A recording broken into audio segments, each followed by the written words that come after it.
এই পর্যায়ে আপনাদের সামনে কোরআনে কারীম থেকে তাফসীর পেশ করছেন আন্তর্জাতিক খ্যাতিসম্পন্ন মুফাসসিরে কোরআন বিশিষ্ট ইসলামী চিন্তাবিদ হযরত মাওলানা আব্দুল্লাহ আল আমিন ঢাকা। হুজুরকে তার মূল্যবান তাফসীর পেশ করার জন্য সবিনয় অনুরোধ জ্ঞাপন করছি।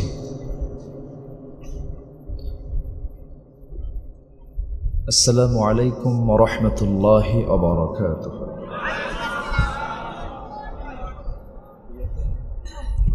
إن الحمد لله الأكرم الذي خلق الإنسان وكرم وعلمه من البيان ما لم يعلم فسبحان الذي لا يحصى امتنانه باللسان ولا بالقلم نشهد أن لا إله إلا الله وحده لا شريك له ونشهد أن سيدنا وحبيبنا ومولانا محمدًا عبده ورسوله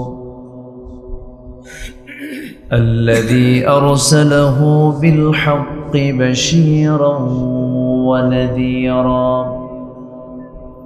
وداعيا إلى الله بإذنه وسراجا منيرا فقد قال الله تعالى في كلامه المجيد وفرقانه الحميد أعوذ بالله من الشيطان الرجيم بسم الله الرحمن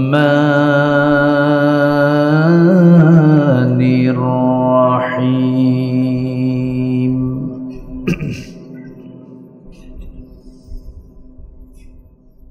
يا أيها الذين آمنوا اذكروا الله ذكرا كثيرا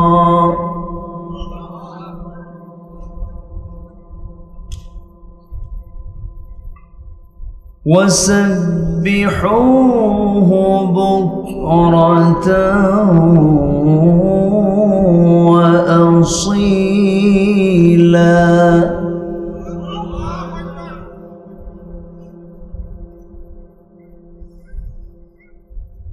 هو الذي يصلي عليكم وملائكته ليخرجكم من الظلمات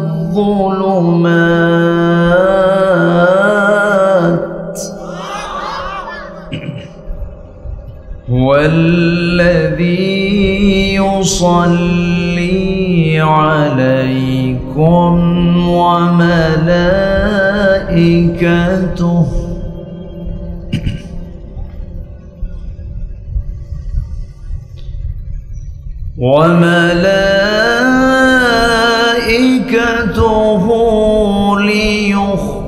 ليخرجكم من الظلمات إلى النور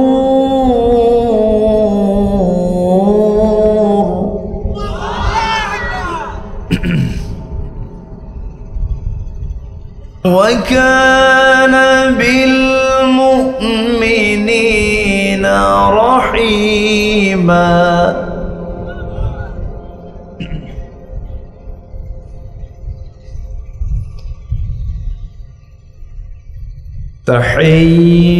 تحيتهم يوم يلقونه سلام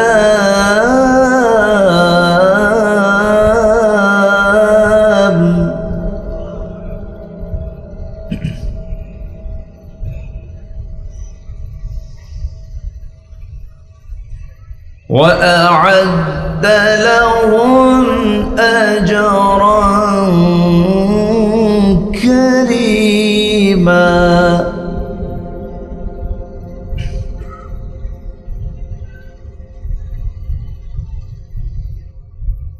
الله أكبر بسم الله الرحمن الرحيم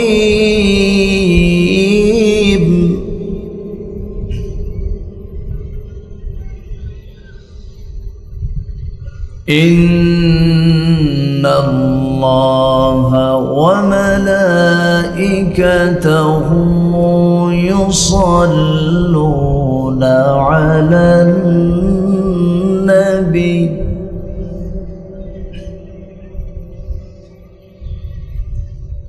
يا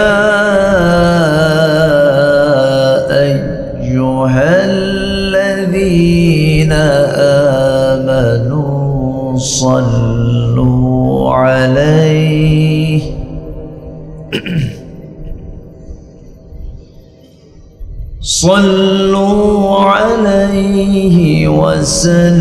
وسلموا تسليما اللهم صل على محمد وعلى آل محمد كما صليت على إبراهيم وعلى آل إبراهيم إنك حميد مجيد اللهم بارك على محمد وعلى آل محمد كما باركت على إبراهيم وعلى آل إبراهيم إنك حميد مجيد প্রাকৃতিক সৌন্দর্যের অপরূপ লীলাভূমি, সবুজ বেষ্টিত অঞ্চল, রাজশাহী জেলার তানোর উপজেলার নারায়ণপুর গ্রামবাসী মাহফিল ইন্তেজামে কমিটি কর্তৃক আয়োজিত স্কুল মাঠে অনুষ্ঠিত দুদিনব্যাপী তাফসিরুল কোরআন মাহফিল 2024 মহৎ আয়োজনের সম্মানিত সুযোগ্য সভাপতি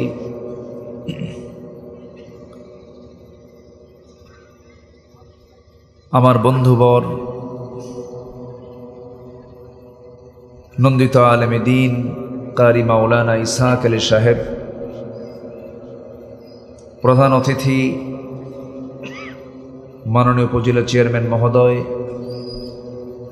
আজকের মাহফিলের বরেণ্য মেহমান, কথা বলেছেন উস্তাজুল আসাতিজা, হাজারো আলিমের উস্তাজ, বেলঘরিয়া হাট ফাজিল মাদ্রাসার সম্মানিত ভাইস প্রিন্সিপাল মাওলানা FM ইসমাইল আলম আল হাসানি, কথা বলেছেন মুহতারাম মাওলানা আব্দুল্লাহ আল নোমান, উপস্থিত হাজারাত উলামায়ে কেরাম, ফদলা ইজাম, সুশীল সমাজ, জাতির শ্রেষ্ঠ সন্তান শিক্ষক মণ্ডলী, জাতির বিবেক সাংবাদিকবৃন্দ, সামনে উপস্থিত দূরে কাছের বিভিন্ন স্থান থেকে ছুটে আসা কালেমার ঝান্ডাবাহী, তাওহীদের পতাকাবাহী, দ্বীন ইসলামের নরসারদুল বীর মুজাহিদ, প্রাণ প্রিয় সম্মানিত দ্বীনী ভাইরা, আড়ালে বসে আছেন শ্রদ্ধেয়া সম্মানিতা মা বোনেরা, আলোচনার সূচনায় আনুষ্ঠানিকতার মধ্য দিয়ে আমার পক্ষ থেকে আবারও দিল খোলা সালাম, আসসালামু আলাইকুম ওয়া রাহমাতুল্লাহি তাআলা ওয়া বারাকাতুহু। সালামের জবাব একটু দুর্বল মনে হলো। আসসালামু আলাইকুম ওয়া রাহমাতুল্লাহ। সবাই কেমন আছেন? জি, আল্লাহ তাআলা আমাকে আপনার মতোই রেখেছেন, বলছি আলহামদুলিল্লাহ। গ্রীষ্মের খরতাপ, প্রচণ্ড তাপদাহ চলছে। এই প্রতিকূল আবহাওয়ার মাঝে এখনো আপনারা বসে আছেন। সারাদিনের ঘর্মাক্ত শরীরকে একটু স্বস্তি দেবার জন্য যখন ধীরে ধীরে বিছানার দিকে চলে যাব, ঠিক সেই মুহূর্তে আমরা বসে আছি কোরআনের টানে, জান্নাতের বাগানে। যিনি আসার বসার তৌফিক দিলেন সেই মহান রবের শানে বলে উঠছি আলহামদুলিল্লাহ। আবারও বলছি আলহামদুলিল্লাহ। চিৎকার মেরে বলছি আল্লাহুম্মা ইন্নী আসআলুকা আল হুদা ওয়াত তুকা ওয়াল আফাফা ওয়াল গিনা। সবাই বলি আল্লাহুম্মা লাকা আসলামতু ওয়া বিকা আমানতু ওয়া আলাইকা তাওয়াক্কালতু ওয়া ইলাইকা আনাবতু ওয়া বিকা খাসামতু। সবাই বলি আল্লাহুম্মা আইন্নি আলা যিকরিক ওয়া শুকরিক ওয়া হুসনি ইবাদাতিক।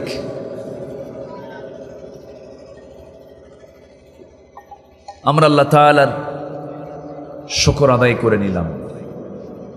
উঠতে একটু দেরি হলো, শেষ হতে যদি একটু দেরি হয় কষ্ট হবে? সময় দেওয়া যাবে তো? সবাইকে সময় দিতে রাজি আছি? জোরে বলি ইনশাআল্লাহ। আমার আগের যিনি মেহমান ছিলেন অত্যন্ত চমকপ্রদ, দলিলে ভরপুর এমন আলোচনা আমার দেশের প্রতিটা মাহফিলের প্রতিটা আলোচক যদি করতেন তাহলে একটা বিপ্লব হয়ে যেত। অত্যন্ত তত্ত্ববহুল গুরুত্বপূর্ণ তিনি আলোচনা উপস্থাপন করেছেন। শেষ ক্লাসে উঠেছি, শেষ ক্লাসে বসেছি, ভাঙ্গাচোরা কিছু কথা বলতে চাচ্ছি। যদি আল্লাহ তাআলা আমাকে সেই তৌফিক আমাকে দান করেন। সম্মানিত দ্বীনি ভাইরা,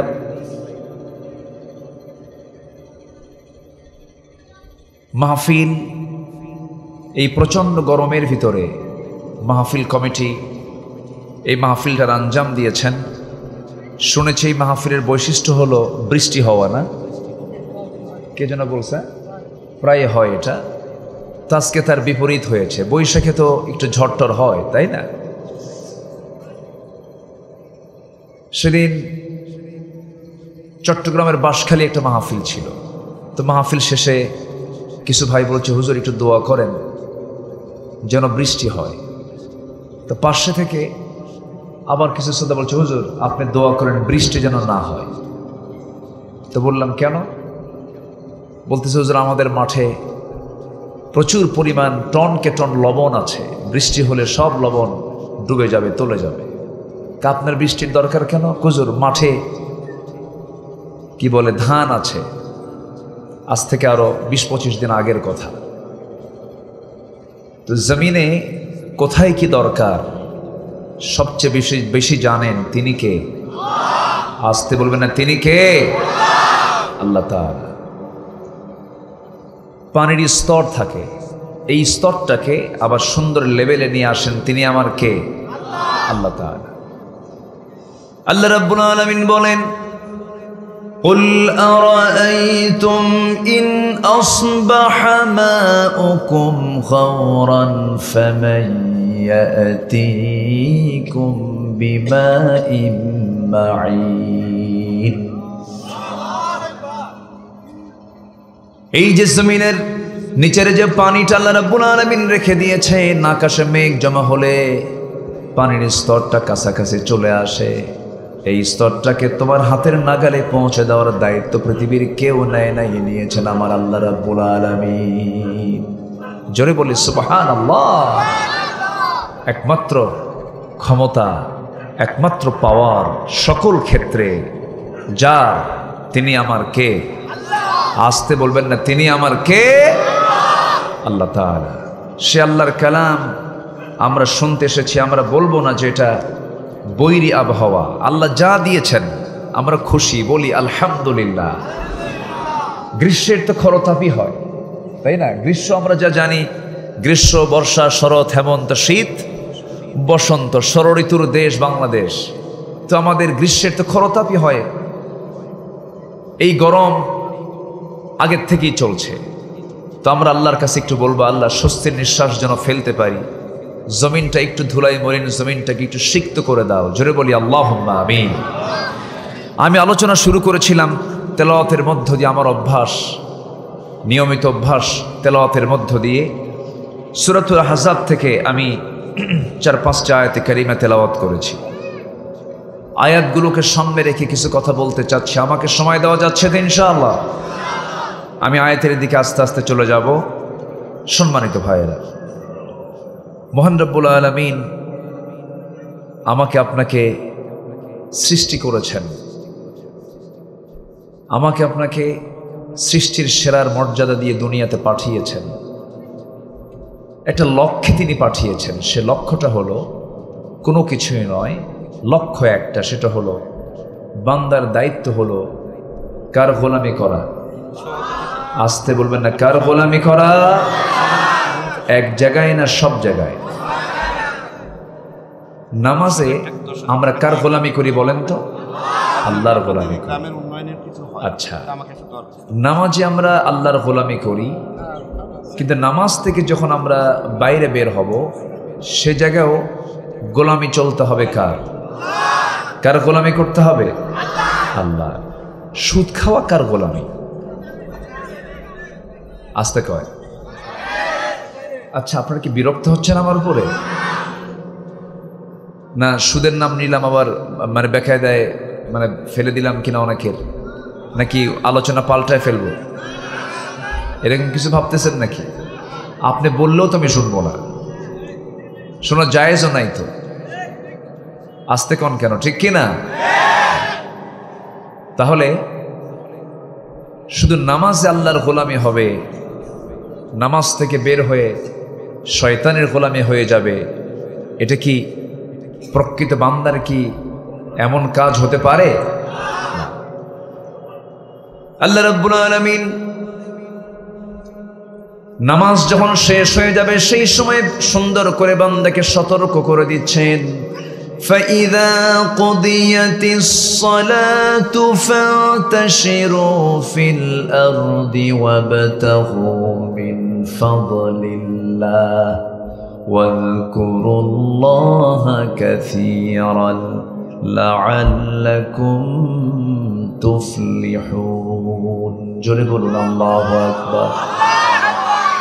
যখন তোমার সালাত আদায় শেষ হয়ে যাবে, মসজিদে তোমার সেজদা দেওয়া শেষ হয়ে যাবে, সালাত যখন ফিনিশ হয়ে যাবে, সেই সময় তুমি মসজিদ আর অবস্থান না করে মসজিদ থেকে বের হয়ে যখন তুমি কোনো কাজ করতে যাবে, সেই সমস্ত কাজের ক্ষেত্রে তুমি, আমি আল্লাহ, আমার তুমি বেশি করে জিকির করবা। জোরে কোন সুবহানাল্লাহ।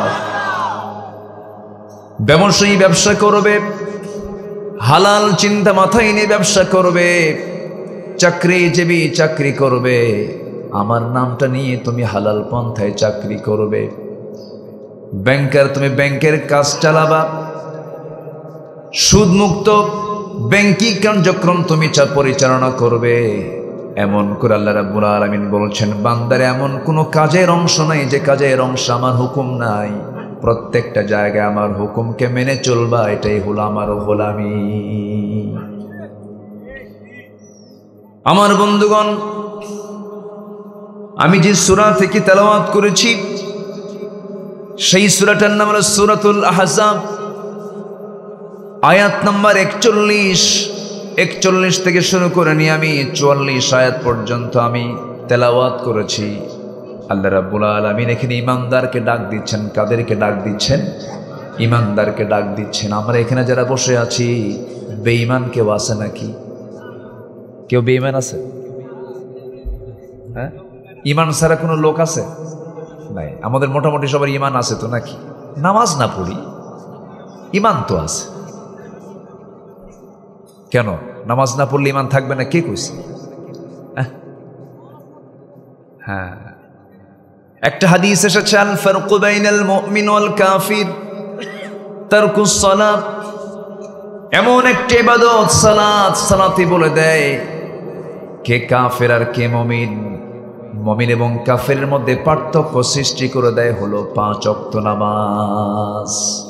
বলেছেন মুহাম্মদ সাল্লাল্লাহু আলাইহি ওয়াসাল্লাম। আমার ফতোয়া না, ফতোয়া দিয়েছেন মুহাম্মদ সাল্লাল্লাহু। বলে হুজুর নামাজ নাই তো কি হয়েছে, আমার কি ইমান নাই? বলে আমার বন্ধুগণ, ইমানদারকে আল্লাহ ডাক দিচ্ছেন, কিন্তু আমার দেশে বহু লোকের নামই আছে ঈমান আলী। কি নাম? নাম ঈমান আলী, কিন্তু ফজর নামাজ পড়ে না, জোহর নামাজ পড়ে না, নামাজের খবরই রাখে না। নাম হলো রমজান আলী, রমজান মাসে দুপুরবেলা ভাত খায়। নাম হলো ফজর আলী, ফজরে তাজা হয় না।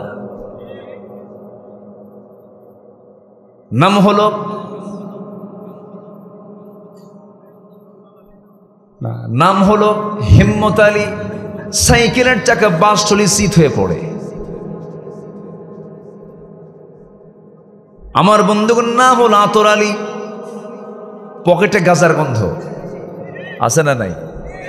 নাম দিয়ে তো কাজ হবে না, বংশ দিয়েও কাজ হবে না, নবীর সন্তান হয়েও লাভ হবে না, নবীর বাপ হয়েও লাভ হবে না। তার বড় প্রমাণ হলো ইব্রাহিম আলাইহিস সালাতু ওয়াস সালাম, আল্লাহর পয়গম্বর, তার বাপ হলো আজর মুশরিক। আল্লাহর নবী নূহ আলাইহিস সালাতু ওয়াস সালাম, তার ছেলে হলো কেনান কাফের। আমার নবীজি বিশ্ব নবী, তার আপন চাচা হলো আবু লাহাব, সে কাফের, একই বংশ, কুরাইশ বংশের মানুষ। আবু জেহেল কুরাইশ বংশ, আমার নবীজিও কুরাইশ বংশ। বংশগত কৌলিন্য দেখিয়ে, চেহারার সৌন্দর্য দেখিয়ে, আর এই সমস্ত পিতার পরিচয় দিয়ে, ভাইয়ের পরিচয় দিয়ে, বংশের পরিচয় দিয়া আল্লাহর সামনে কোনো মর্যাদা পাওয়া যাবে না।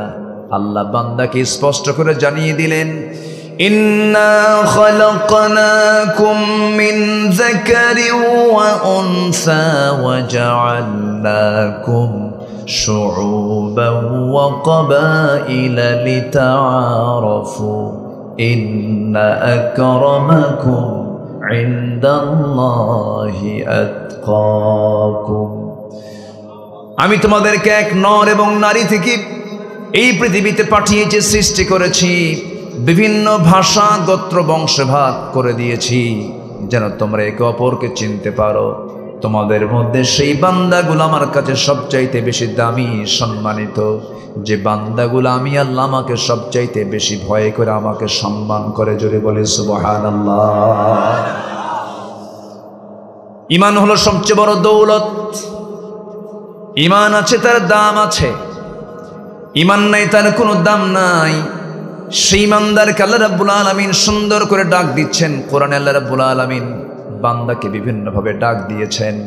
যেমন আল্লাহ তাআলা কিছু কিছু জায়গায় বলছেন, ইয়া আইয়ুহাল ইনসানু মা গাররাকা বিরাব্বিকাল কারীম আল্লাযী খালাকাকা ফাসাওয়াকা ফাআদালাকা ফি আইয়ি সূরাতিন মা শাআ রাক্কাবাক। জোরে বলুন আল্লাহু আকবার। এখানে ইনসান বলে সম্বোধন করেছেন, হে মানব মণ্ডলী।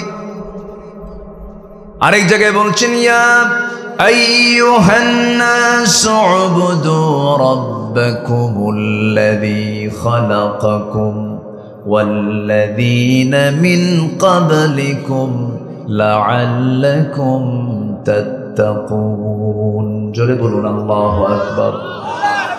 আমার বন্ধুগণ, এরকম করে আল্লাহ রাব্বুল আলামিন ইয়া আইয়ুহান নাস বলে সম্বোধন করেছেন, ইয়া আইয়ুহাল ইনসান বলে সম্বোধন করেছেন। আল্লাহ রাব্বুল আলামিন এখানে হে ঈমানদার বলে সম্বোধন করে বলছেন তোমরা জিকির করো সবচাইতে বেশি কার? কার জিকির করব আমরা? আল্লাহর জিকিরটা করব এক সময় না সব সময়? সকালে সন্ধ্যায় কার জিকির হবে? আল্লাহর জিকির হবে। অনেকে আমরা জিকিরের ব্যাখ্যা বুঝি না। আমার দেশে এমন জিকিরও আছে জিকির করতে করতে বেহুশ হয়ে যায়, জিকির করতে করতে পা জামা থাকে না, আছে না নাই? জিকির করতে করতে লাফ মেরে আম গাছে ওঠে, জাম গাছে ওঠে, ভুল করে বড়ই গাছে চড়ে না। বড়ই গাছে কাটা আছে যে, এগুলো ভণ্ডামি। আমার ভাইয়েরা, জিকিরের ব্যাখ্যা যদি দিতে যাই একটু সময় লেগে যাবে। জিকিরের ব্যাখ্যা দেখার জন্য কোথাও যাওয়া লাগবে না, কোরআনটাই যথেষ্ট। আল্লাহ রাব্বুল আলামিন জিকিরটাকে এই নিয়ে বিভিন্ন জায়গায় এটার ব্যাখ্যা করে আবার অন্য জায়গায় কথা বলেছেন। জিকির মানে হলো নামাজ, জিকির মানে হলো কোরআন। ফাআইনা তাযহাবুন ইন হুয়া ইল্লা যিকরুল লিল আলামিন। কোথায় তুমি দৌড়াচ্ছ? সবচেয়ে বড় জিকির হলো তোমার জন্য কোরআনে কারীম। জোরে বলেন সুবহানাল্লাহ। তাহলে জিকির কি বলেন তো? কোরআন। কোরআন পড়লে কি জিকিরের হক আদায় হবে কিনা বলেন? আদায় হয়ে যাবে। আমার বন্ধুগণ, জিকির মানে হলো নামাজ, সালাত। ইযা নুদিয়া লিস-সালাতি মিন ইয়াউমিল জুমআতি ফাসআউ ইলা যিকরিল্লাহি ওয়া যারুল বাই', যালিকুম খায়রুল লাকুম ইন কুনতুম তা'লামুন। জোরে বলুন আল্লাহু আকবার। যখন তোমাদেরকে সালাতের জন্য ডাকা হয় সেই সময় তোমরা সমস্ত লেনদেন, ব্যবসা বাণিজ্য সব বন্ধ করে জিকিরের জন্য তোমরা মসজিদে আসো। মসজিদে গিয়ে আমরা যে জিকিরটা করি সেই জিকিরের নামটা কি বলেন? সালাত। তাহলে বোঝা গেল জিকির মানে হলো কোরআন, জিকির মানে হলো সালাত।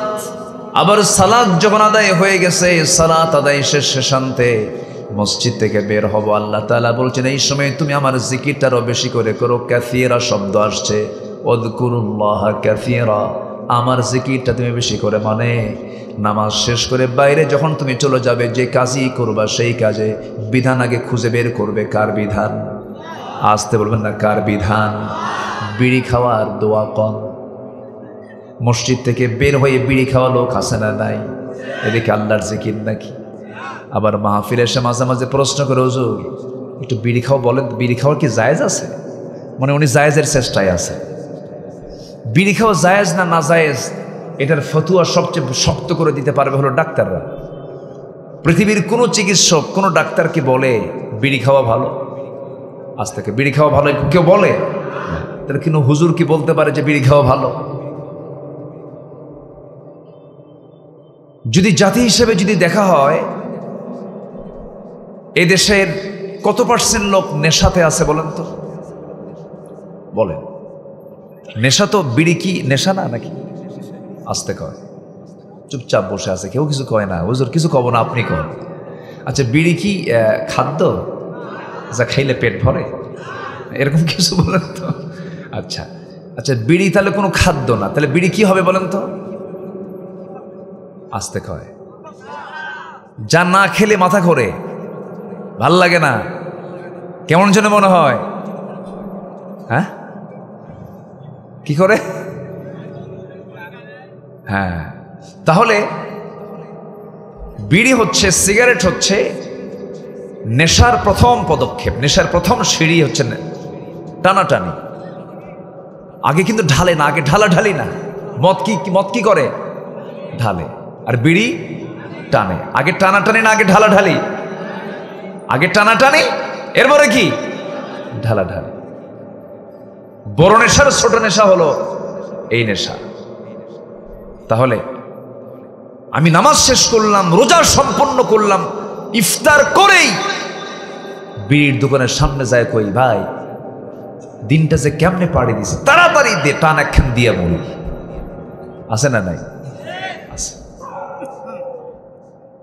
আমার বন্ধুগণ, এক সেকেন্ডের জন্য আল্লাহর জিকির থেকে নিজেকে দূরে রাখা যাবে না। এক সেকেন্ড আল্লাহর জিকির থেকে নিজেকে দূরে রাখা যাবে না, গাফেল রাখা যাবে না। আল্লাহ এই জন্য সুন্দর করে বান্দাকে ডাক দিয়ে বলছেন, জিকির করবা কোন সময়? ওয়াসাব্বিহুহু বুকরাতাও ওয়া আসীলা। জোরে বলুন আল্লাহু আকবার। আল্লাহ রাব্বুল আলামিন আরেক জায়গায় বলছেন, ইন্না ফি খালকিস সামাওয়াতি ওয়াল আরদি ওয়া ইখতিলাফিল লাইলি ওয়ান নাহার লাআয়াতিন লিউলিল আলবাব الذين يذكرون الله قياما وقعودا وعلى جنوبهم ويتفكرون في خلق السماوات والأرض ربنا ما خلقت هذا باطلا سبحانك فقنا عذاب النار জোরে বলুন আল্লাহু আকবার। আমার বন্ধুগণ, আল্লাহ রাব্বুল আলামিন বলছেন, নিঃসন্দেহে আসমান সৃষ্টিতে, জমিন সৃষ্টিতে, রাত এবং দিনের আবর্তনের মধ্যে যারা বিচক্ষণ, যারা গবেষক, তাদের জন্য বহু গবেষণা আছে, বহু শিক্ষা আছে এর মধ্যে।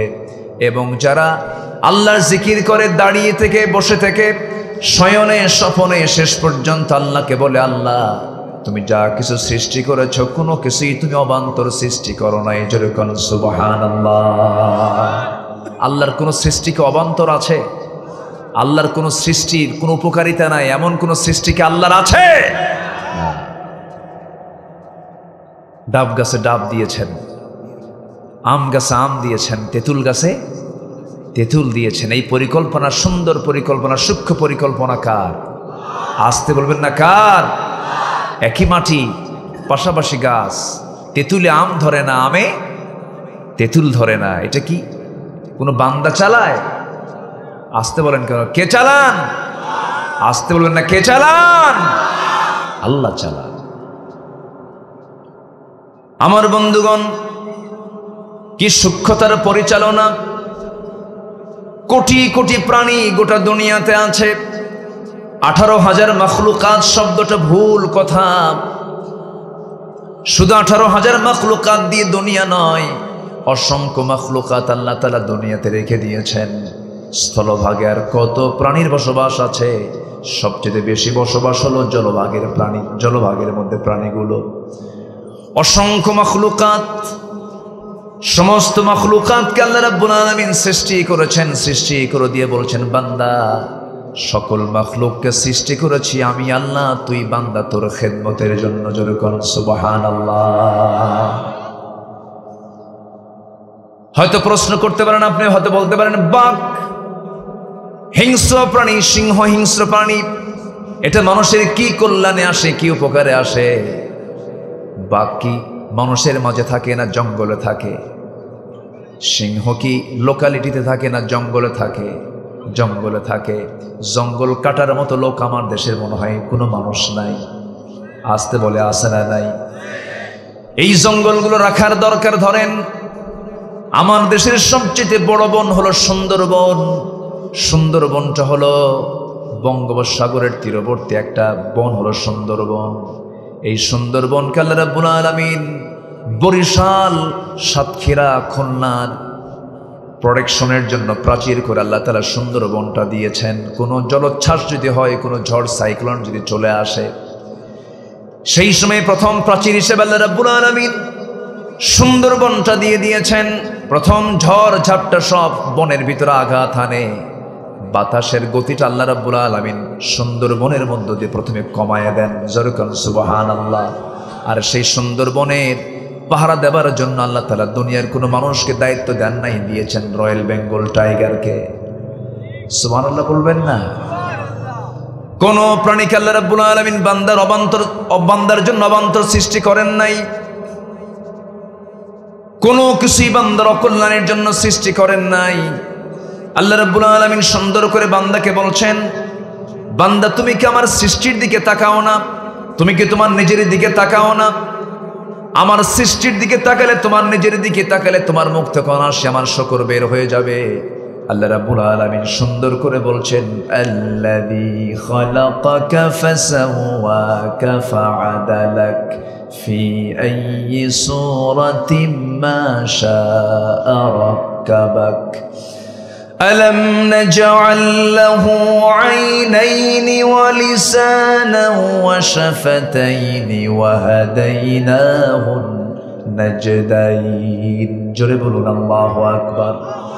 আমার বন্ধুগণ, আমরা যখন মার পেটের মধ্যে ছিলাম খুব শক্তিশালী না খুব দুর্বল? আস্তে আস্তে কয়, শক্তিশালী না দুর্বল? শুধু দুর্বল না, অতিশয় দুর্বল, অতিশয় দুর্বল। মানুষকে সৃষ্টি করা হয়েছে দুর্বল করে, খলিকাল ইনসানু দাঈফা। আপনার বাড়ির গাভীর পেট থেকে বাচ্চা যখন বের হয়, গাভীর বাচ্চাকে এলাকায় কি বলে? বাছুর। এই বাছুরটা যখন বের হয়, গাভীর পেট থেকে গাভীর বাচ্চা বের হলো, বাছুরটা বের হলো, সঙ্গে সঙ্গে জমিনে নামার সঙ্গে সঙ্গে হাঁটা শুরু হয়ে গেছে। আল্লাহ তাআলা মানুষকে, আল্লাহ রাব্বুল আলামিন সেই পদ্ধতি দেন নাই। সন্তান জন্ম নেবে, সন্তানকে লালন পালন করেন কে? মা। এমন সুন্দর করে গড়ে তোলেন মা, মোহাব্বত বাড়ায় দেন মার ভিতরে। সন্তান মার মধ্যে একটা তার সৃষ্টি করে দেন। এই যে মোহাব্বতটা দিয়ে দেন, এই মোহাব্বতটা সৃষ্টি করে দেন তিনি একমাত্র আমার কে? আল্লাহ তাআলা। সেই মার পেটের মধ্যে আমি যখন ছিলাম, আমার আল্লাহ যে রহমান, আমার আল্লাহ যে রাহিম, আমার আল্লাহ যে দয়ালু, আমার আল্লাহ যে রাজ্জাক। আমার বন্ধুগণ, আল্লাহ রাব্বুল আলামিন বলছেন, বান্দা তোমার নিজের দিকে তাকায় দেখো, তোমার তো কোনো অস্তিত্ব ছিল না, আমি তোমাকে অস্তিত্ব দিয়েছি। অহংকার তোমার কিসের? তোমার তো অহংকার মানায় না। তোমার জন্ম হলো এক ফোঁটা পানি থেকে, এবং শেষ হবে তোমার মাটিতে মিশে যাওয়ার মধ্য দিয়ে। অহংকার তোমার জন্য মানায়? কিন্তু সে অহংকার আজকে মানুষের মধ্যে আছে না নাই? আসতে বলবেন না, আছে না নাই? ক্ষমতার অহংকার, টাকার অহংকার, চেহারার অহংকার, নেতৃত্বের অহংকার আছে না নাই? কিছু হইলেই হুমকি দেয়, বেশি কথা কইও না, মামলা দেব কিন্তু। আসতে কন কেন? আসতে কন কেন? ক্ষমতার দাপট ফেরাউনও দেখিয়েছিল, পানিতে চুবাইয়া মেরেছেন। মারেন নাই? চুবাইয়া মারেন নাই? মেরেছেন কি না? ক্ষমতার দাপট নমরুদ দেখিয়েছিল, আল্লাহ তাআলা তাকে ন্যাংরা মশা দিয়ে বিদায় করেছেন। ক্ষমতার দাপট যুগে যুগে বহু কাফেররা দিয়েছিল, সবগুলোকে শেষ করে দিয়েছেন তিনি আমার কে? আজকের দুনিয়াতেও যারা ক্ষমতার দাপট দেখাচ্ছেন, জুলুম করছেন, নমরুদ থেকে শিক্ষা নিন, ফেরাউন থেকে শিক্ষা নিন। মুহূর্তের মধ্যে জিরোকে হিরো বানান, আবার হিরোকে জিরো বানান তিনি একমাত্র কে? আসতে বলবেন না, তিনি আমার কে? সম্মানিত ভাইয়েরা, সম্মানিত বন্ধুগণ, আজকে দুনিয়া জুড়ে বিশ্বের কোথাও যারা হকপন্থী তারা কেউ আরামে নাই। কেউ কি আরামে আছে? এমনকি কাবা শরীফের ইমাম কনসার্টের বিরুদ্ধে কথা বলেছেন, শুরু করেছেন, খুতবা শেষ করতে পারেন নাই, সেখান থেকে কট করে ধরে জেলখানায় ঢুকায় দিয়েছে। সম্মানিত ভাইয়েরা, দেশ স্বাধীন হয়েছে ৭১-এ, আজকে ২০২৪ সাল, ৫৩ বছর। এদেশের রাষ্ট্র ক্ষমতায় কখনো কি আলেমরা একবারের মতো গেছে? একবারও গেছে? যায় না। ক্ষমতা পেয়েছে? পায় নাই। তাহলে দেশ চালাইছে কি আলেমরা না সাধারণরা? আচ্ছা, আলেমরা তো আর দেশ চালায় নাই। আচ্ছা, তা আলেমরা দেশ চালালো না, কিন্তু সবচাইতে বেশি জেলখানায় কারা? তারা দেশ চালানো না, ক্ষমতায় গেল না, তারা কেন জেলখানায়? কি কথা কি বোঝা যায়? কথা কি বোঝা যায়? কথা বোঝা যায়? একটা পক্ষের বড় জ্বালা হলো ইসলামকে তাদের সহ্য হয় না। আসতে বলবেন না, জোরে বলুন ঠিক কিনা? ইসলাম সহ্য হয় না এমন কিছু মুসলিম নামধারী আছে না নাই? আসতে বলবেন না, আছে না নাই? একজন মুসলমান এমন জাতীয় কথা বলতে পারে না, মাননীয় স্পিকার, আমার ছেলে বিয়ে করেছে কলকাতার গাঙ্গুলি পরিবারে, আমার বৌমা যখন ঢাকায় থাকে তখন সে 5 ওয়াক্ত নামাজ পড়ে, যখন সে কলকাতা যায় তখন সে পূজাও করে। এই জাতীয় মানসিকতা, এই জাতীয় চিন্তা যাদের ভিতরে কাজ করে, লালন যারা করে, তারা কি প্রকৃত অর্থে তারা কি মুসলমান হতে পারে? আসতে বলেন, মুসলমান হতে পারে? ইসলাম আছে সে মুসলিম, ইসলাম নাই সে মুসলিম হতে পারে না। কথা অনেক আছে, আস্তে আস্তে করে বলবো। আমাকে সময় দিচ্ছেন তো নাকি? আমাকে সময় দিচ্ছেন তো নাকি? জোরে বলি ইনশাআল্লাহ। ইসলামকে মানতে হবে আংশিক না 16 আনা? ইসলামকে মানবো আমরা আংশিক না পুরোপুরি? পুরোপুরি। আংশিক ইসলাম মানা নাম ইসলাম নয়, মুসলিম নয়। ইসলামকে পুরোপুরি মানতে হবে। ইসলামকে আংশিক মানা যাবে না। আল্লাহ বলছেন তুমি আমার স্মরণ করো সকালে সন্ধ্যায়, মানে হলো সকালেও আমার হুকুম মেনে চলবে, সন্ধ্যা আমার হুকুম মেনে চলবে। নামাজটা পড়বে তুমি সকাল সন্ধ্যায় 5 ওয়াক্ত নামাজ পড়বে। আমার দেশে 5 ওয়াক্ত মুসল্লি বেশি না, সাপ্তাহিক মুসল্লি বেশি। সাপ্তাহিক মুসল্লি বেশি না বাৎসরিক মুসল্লি বেশি? বলেন। বাৎসরিক মুসল্লি আমার দেশে আছে, সাপ্তাহিক মুসল্লি আমার দেশে আছে, আবার মাসিক মুসল্লিও আছে। রমজান মাস যখন চলে আসে, রমজান মাসের তার বুজুর্গি দেখে মনে হয় জিব্রাইল ফেল। আছে না নাই? আছে। নামাজ দৌড়, সারা মাস নামাজ রোজার মধ্য দিয়ে মহাব্যস্ত, সুন্দর করে রমজান মাসটা পার করলো। রমজানের পরের দিন, ঈদের দিন, সারাদিন আড্ডা টাড্ডা মেরে সন্ধ্যার পরে মদ খায় শীত হয়ে পড়ে আছে। ইসলাম তো শুধু রমজান মাসের জন্য নয়, ইসলাম তো শুধু শুক্রবারের জুমার নামাজের মধ্য দিয়ে নয়। ইসলামটাকে মানবো আমরা একদিন না সব দিন, 1 মাস না 12 মাস, 1 ঘন্টা না 24 ঘন্টা। আমি যখন আমার স্ত্রীর সঙ্গে রাত্রিবেলা শুয়ে থাকবো, সেখানেও ইসলাম আছে না নাই? আসতে বলবেন না, আছে না নাই? কিন্তু সেই স্ত্রী হতে হবে অন্যের স্ত্রী না নিজের স্ত্রী। এটা যেন মনে থাকে আমার। অন্যের স্ত্রী হলে গুনাহ হয়ে যাবে, অন্য নারী হলে গুনাহ হয়ে যাবে। আল্লাহ কোথাও বলেন নাই তুমি সহবাস করো না, তুমি নারীকে তোমার কাছে টেনে নিও না, তোমার নারীকে তোমার কাছে টানতে হবে, কারণ না টানলে তো আমার বান্দা পৃথিবীতে আসবে না। আমার বান্দা আসার জন্য নারী পুরুষকে এক জায়গায় হতে হবে, কিন্তু সেটা হতে হবে জেনা না বিয়া। জেনা না বিয়া? আজকের সমাজে জেনা করা সহজ না বিয়ে করা সহজ? বলেন।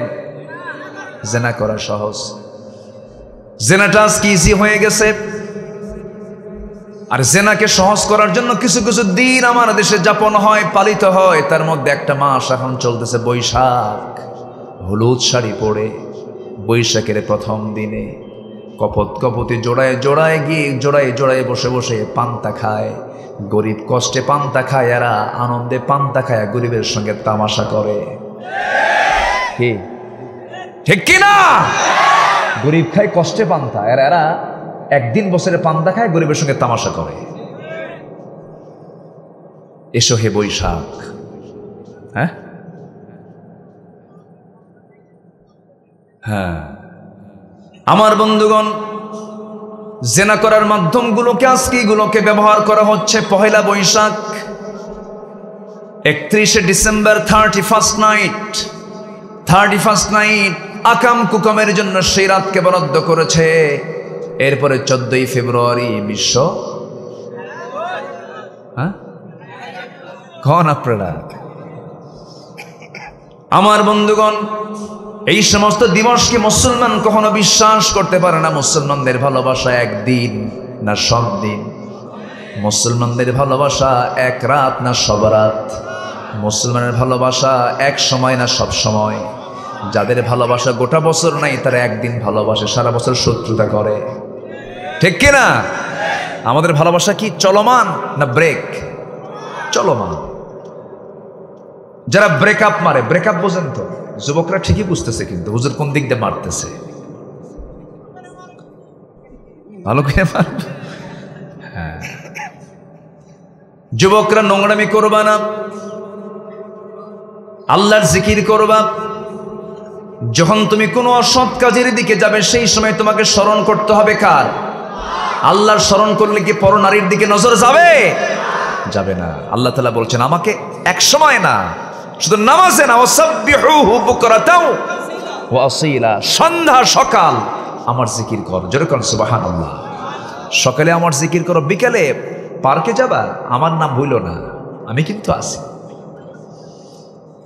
লাইলি মজনু তুমি এক জায়গায় হয়ে যাবে, লাইলি মজনুর মাঝে আমি আল্লাহ আছি।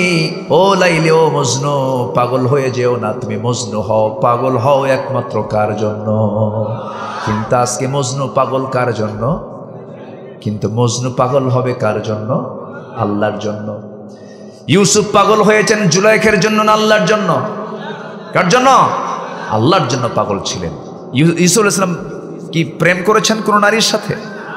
আচ্ছা, প্রেম কি নারীর সাথে কি বিয়ার আগে হয় না বিয়ার পরে হয়? কিন্তু আমার দেশে কখন হয়? আগে হয়। কি জানো, ও না প্রেম করে, এরকম বলে না? জানো, ও না প্রেম করে। আচ্ছা, প্রেম শব্দটা বিয়ের আগে কি এটা মানায় বলেন তো? বিয়ের আগে প্রেম হয় না জেনা হয়? আজ থেকে প্রেম হয় না জেনা হয়? তাহলে এই জেনার কাজ কি কলেজের সামনে নাই? আজ থেকে হয়। কলেজের সামনে আছে না নাই? ভার্সিটির বারান্দায় আছে না নাই? পার্কে আছে না নাই? রাস্তাঘাটে আছে না নাই? তাহলে এই সমস্ত জনপদগুলো হয়ে গেছে কি প্রেমের জায়গা না জেনার জায়গা? সমস্ত শিশু পার্কগুলো দখল করেছে শিশুর খালারা। শিশুরা আছে, মার নাম দিছে পৌর শিশু পার্ক, কিন্তু ওই জায়গায় কোনো শিশুই নাই, সব শিশুর খালা বসে আস, সারাদিন গল্প করে, তুমি আমার আমি তোমার, কোনো ভাষা নাই। আর এই নোংরামিগুলো করো না যুবকরা। ইউসুফকে দেখো কি করেছেন, তিনি জেল খেটেছেন, তবু বাতিল শক্তির কাছে মাথা নত করেননি, নোংরামি কাজে যান নাই। হাসতে হাসতে জেলখানায় চলে গেছেন। কে না জানেন ইতিহাসগুলো একটু বলে দিই মনে করে দেওয়ার জন্য। বলবো বলবো বলবো এটা মনে করার জন্য বলছি। যুবকরা তুমি যদি ঠিক হয়ে যাও, যুবকদের চরিত্র যদি ঠিক হয়, যুবকরা যদি নেতৃত্ব দেয়, কোন শয়তান বাংলার জমিনে টিকতে পারবে না। তুমি কি জানো তোমাকে ধ্বংস করার জন্য কত কত ষড়যন্ত্র করছে? পার্শ্ববর্তী দেশ থেকে তোমার জন্য ফেন্সিডিল পাঠাচ্ছে, তোমার জন্য ইয়াবা পাঠাচ্ছে, মাদক দ্রব্যগুলো তোমার জন্য ইজি করে তোমাকে মাতাল বানায়, পাগল বানায় নেতৃত্ব শূন্য করতে চায় তারা। যে নেতা তোমার হাতে অস্ত্র তুলে দেয়, ইয়াবা তুলে দেয়, যে নেতা তোমাকে নোংরা প্রেমের প্রস্তাব দেয়, ওই সমস্ত নেতৃত্বের মুখে জুতা মারো, থুতু মারো। রাজি আছেন কারা কারা? হাত উঁচু করে দেখা।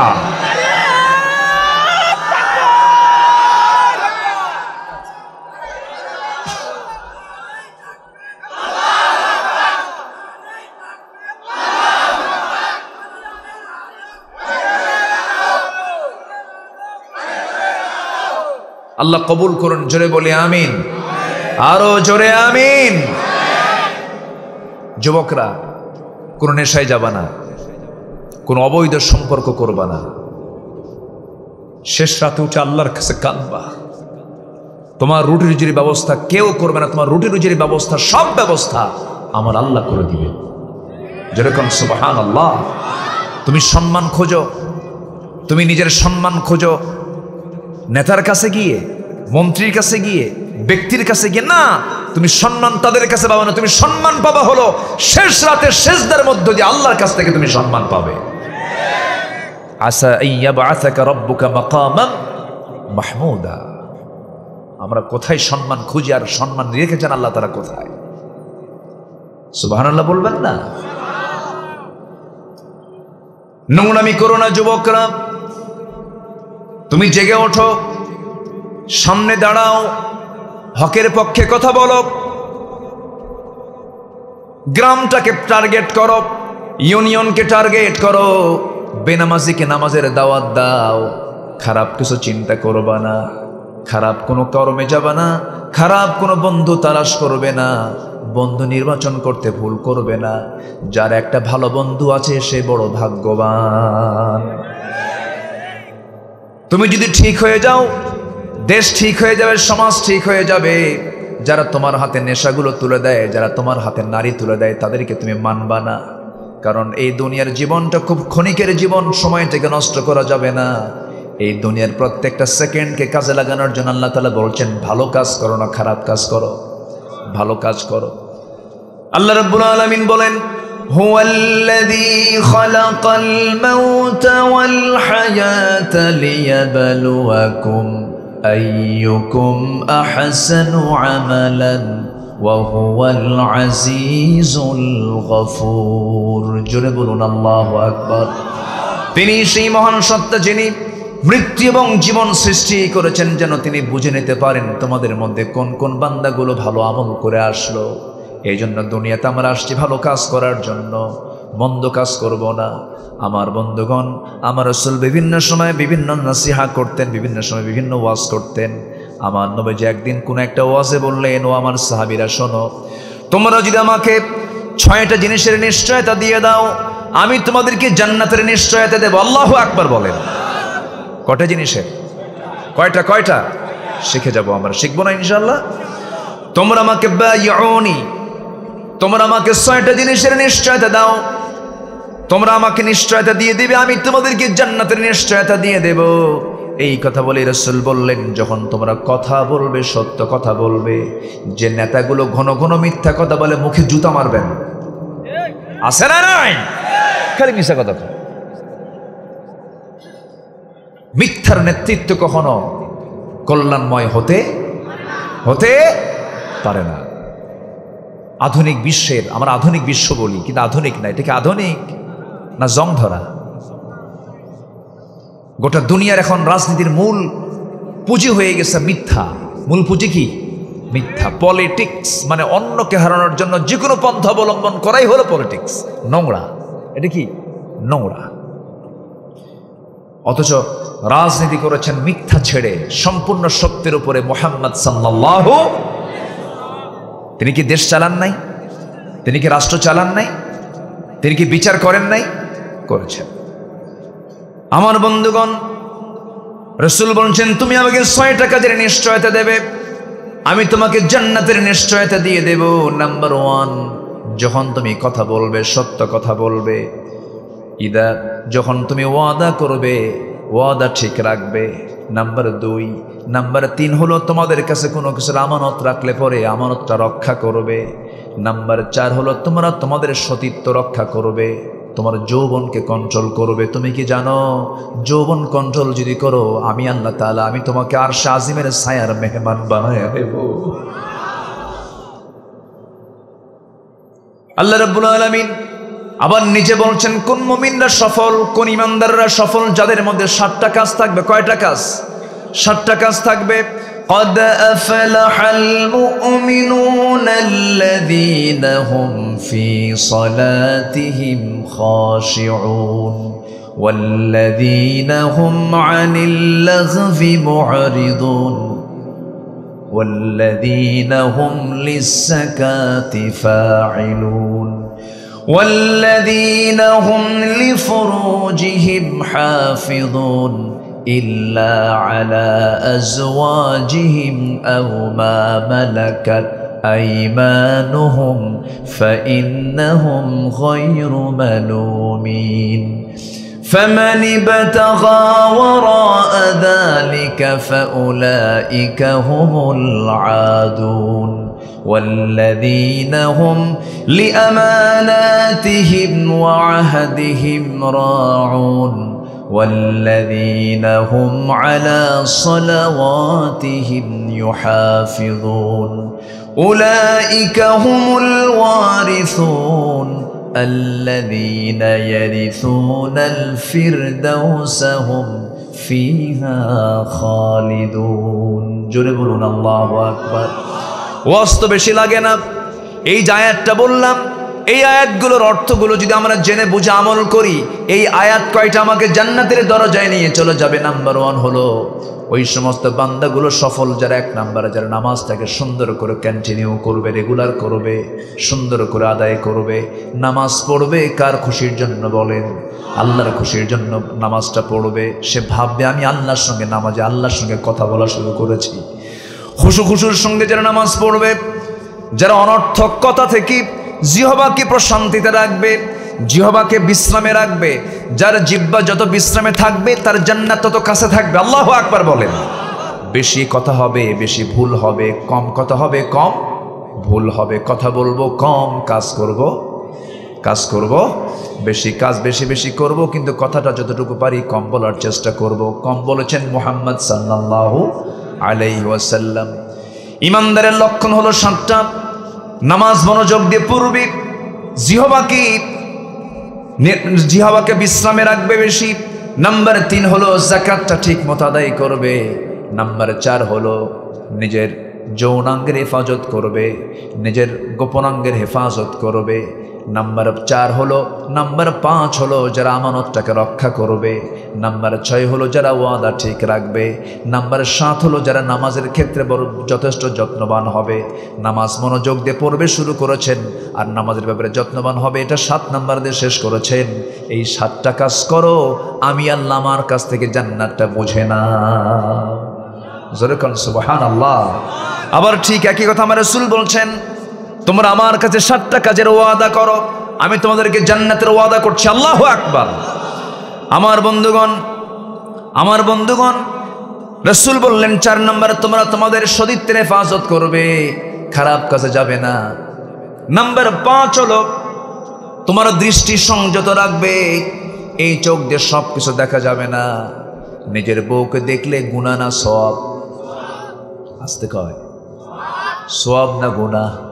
সওয়াব। অন্যের বউকে দেখলে, শালির চেহারার দিকে তাকালে, শালিকে হুন্ডার পিছনে তুললে, না শালিকে হুন্ডায় তোলে না, শালিকে হুন্ডায় তোলে না, এমন দুলাভাই তো নাই তানর নাকি? শালিকে হুন্ডায় উঠায়, ধমক মারে, হুন্ডায়, জোর করে হুন্ডায় তোলে। এখন শালি এখন মনে মনে কয় দুলাভাই মানুষ, না উঠলে কেমন হয়, বড় বোনের হাজবেন্ড সে, দুলাভাইয়ের মন রক্ষার জন্য হুন্ডার পিছনে চড়ে, একটু সম্মান রক্ষা করার জন্য একটু দূরেই বসে, মাঝখানে গ্যাপ রাখে, দুলাভাইয়ের গায়ের সঙ্গে গা লাগলে কেমন হয়। কিন্তু দুলাভাই এমন পাকা, সামনে যায় এমন ব্রেক মারে, গ্যাপ পূরণ করে। এরকম দুলাভাই আছে না নাই? এরকম গ্যাপ পূরণ করার সুযোগ কি দেওয়া যাবে? যাবে না, তাকানো যাবে না। অন্যের স্ত্রীর দিকে তাকায়া প্রশান্তি পাওয়া যাবে না, আনন্দ নেওয়া যাবে না। আবার দেখবেন অনেকে এরকম আছে, নতুন বিয়ে করছে, বউটা একটু কালো হয়েছে, মনটা খারাপ, বিয়ার 3 দিন পরে হাও মাও করে কান্দে আর কয় কি বিয়ে করলাম রে, বউটা কালো। সুমনের বউ দেখতে কত সুন্দর, দেখেন নজর দেখেছে কোন দিকে। অন্যের বউয়ের দিকে নজর গেলে কি কখন নিজের বউ সুন্দর হবে? নিজের বউকে যদি আপনি পৃথিবীর সেরা বউ হিসেবে দেখতে চান, পৃথিবীর কোন নারীর দিকে তাকানো যাবে না। তাহলে আপনি হবেন পৃথিবীর সবচাইতে বড় সুখী মানুষ। কথা ক্লিয়ার? আমার মায়েরা খুব খুশি হচ্ছে, ভালো করে রাখুন, আমার স্বামীর নজর ঠিক নাই। আবার অনেক মা বোন আছেন, সুন্দর করে ড্রেসগুলো পরতে হবে স্বামীকে খুশি করার জন্য। যে মেয়ে তার স্বামীকে সকালবেলা সন্তুষ্ট করবেন, সন্ধ্যা পর্যন্ত ফেরেশতারা তার জন্য দোয়া করবেন। এই জন্য মাদের দায়িত্ব হলো সুন্দর পোশাক আশাক পরে, সুন্দর করে সাজগুজ করে কাকে খুশি করা। আসতে কয়, আরো জোরে কন, স্বামীকে সন্তুষ্ট করা। কিন্তু মেয়েরা স্বামীর সামনে সাজে না, মার্কেটে গিয়া সাজে, কারে দেখায়। হ্যাঁ, মেয়েরা সাজগুজ করে ঘর থেকে বের হলো, প্রথমে চললো রিক্সায়। রিক্সাওয়ালা চাচার বয়স 70 বছর, আর মনে মনে কয় হারে যৌবন যদি থাকতো রে আমার। কথা বলছেন, নজরে চলে গেছে এই যে আপনি রোগ সৃষ্টি করে দিলেন, ওই বুড়া যে চাচার রোগটা পয়দা আপনি করে দিলেন। রিক্সা থেকে নামলো, রিক্সা থেকে নেমে সেন্ট একখান মাখায়া, চুলটা ছেড়ে দিয়া, হাই হিল পরে, আশকারা মাস্কারা লাগায়া, সেন্ট লাগায়া মার্কেটের মধ্যে ঢোকে। যুবকরা যখন মেয়েটার দিকে তাকায়, একে অপরকে দিকে তাকায় তাকায় বলে, আর বলে গেল রে গেল, মাল গেল। এই যে নোংরামিগুলো শুরু হয়ে গেল। যদিও কথাগুলো শুনতে একটু খারাপ লাগতেছে, হয়তো কথাগুলো শুনতে আপনার কাছে কেমন যেন দৃষ্টিকটু মনে হচ্ছে, কিন্তু এমন জাতীয় শব্দ চয়ন আছে না নাই? আসতে বলবেন না, আছে না নাই? তাহলে এই ক্ষেত্রে শুধু পুরুষ দায়ী না নারীরাও দায়ী? নারীদের দোষ আছে না নাই? শুধু পুরুষ নির্যাতন হয় না নারীও নির্যাতন হয়? নারীও নির্যাতন হয়, পুরুষও নির্যাতন হয়। কিন্তু আমার দেশের মামলা যত আছে সব পুরুষ নির্যাতন না নারী নির্যাতন? বলেন বলেন, মামলা হয় কিসের নির্যাতনের? পুরুষ নির্যাতনের না নারী নির্যাতন?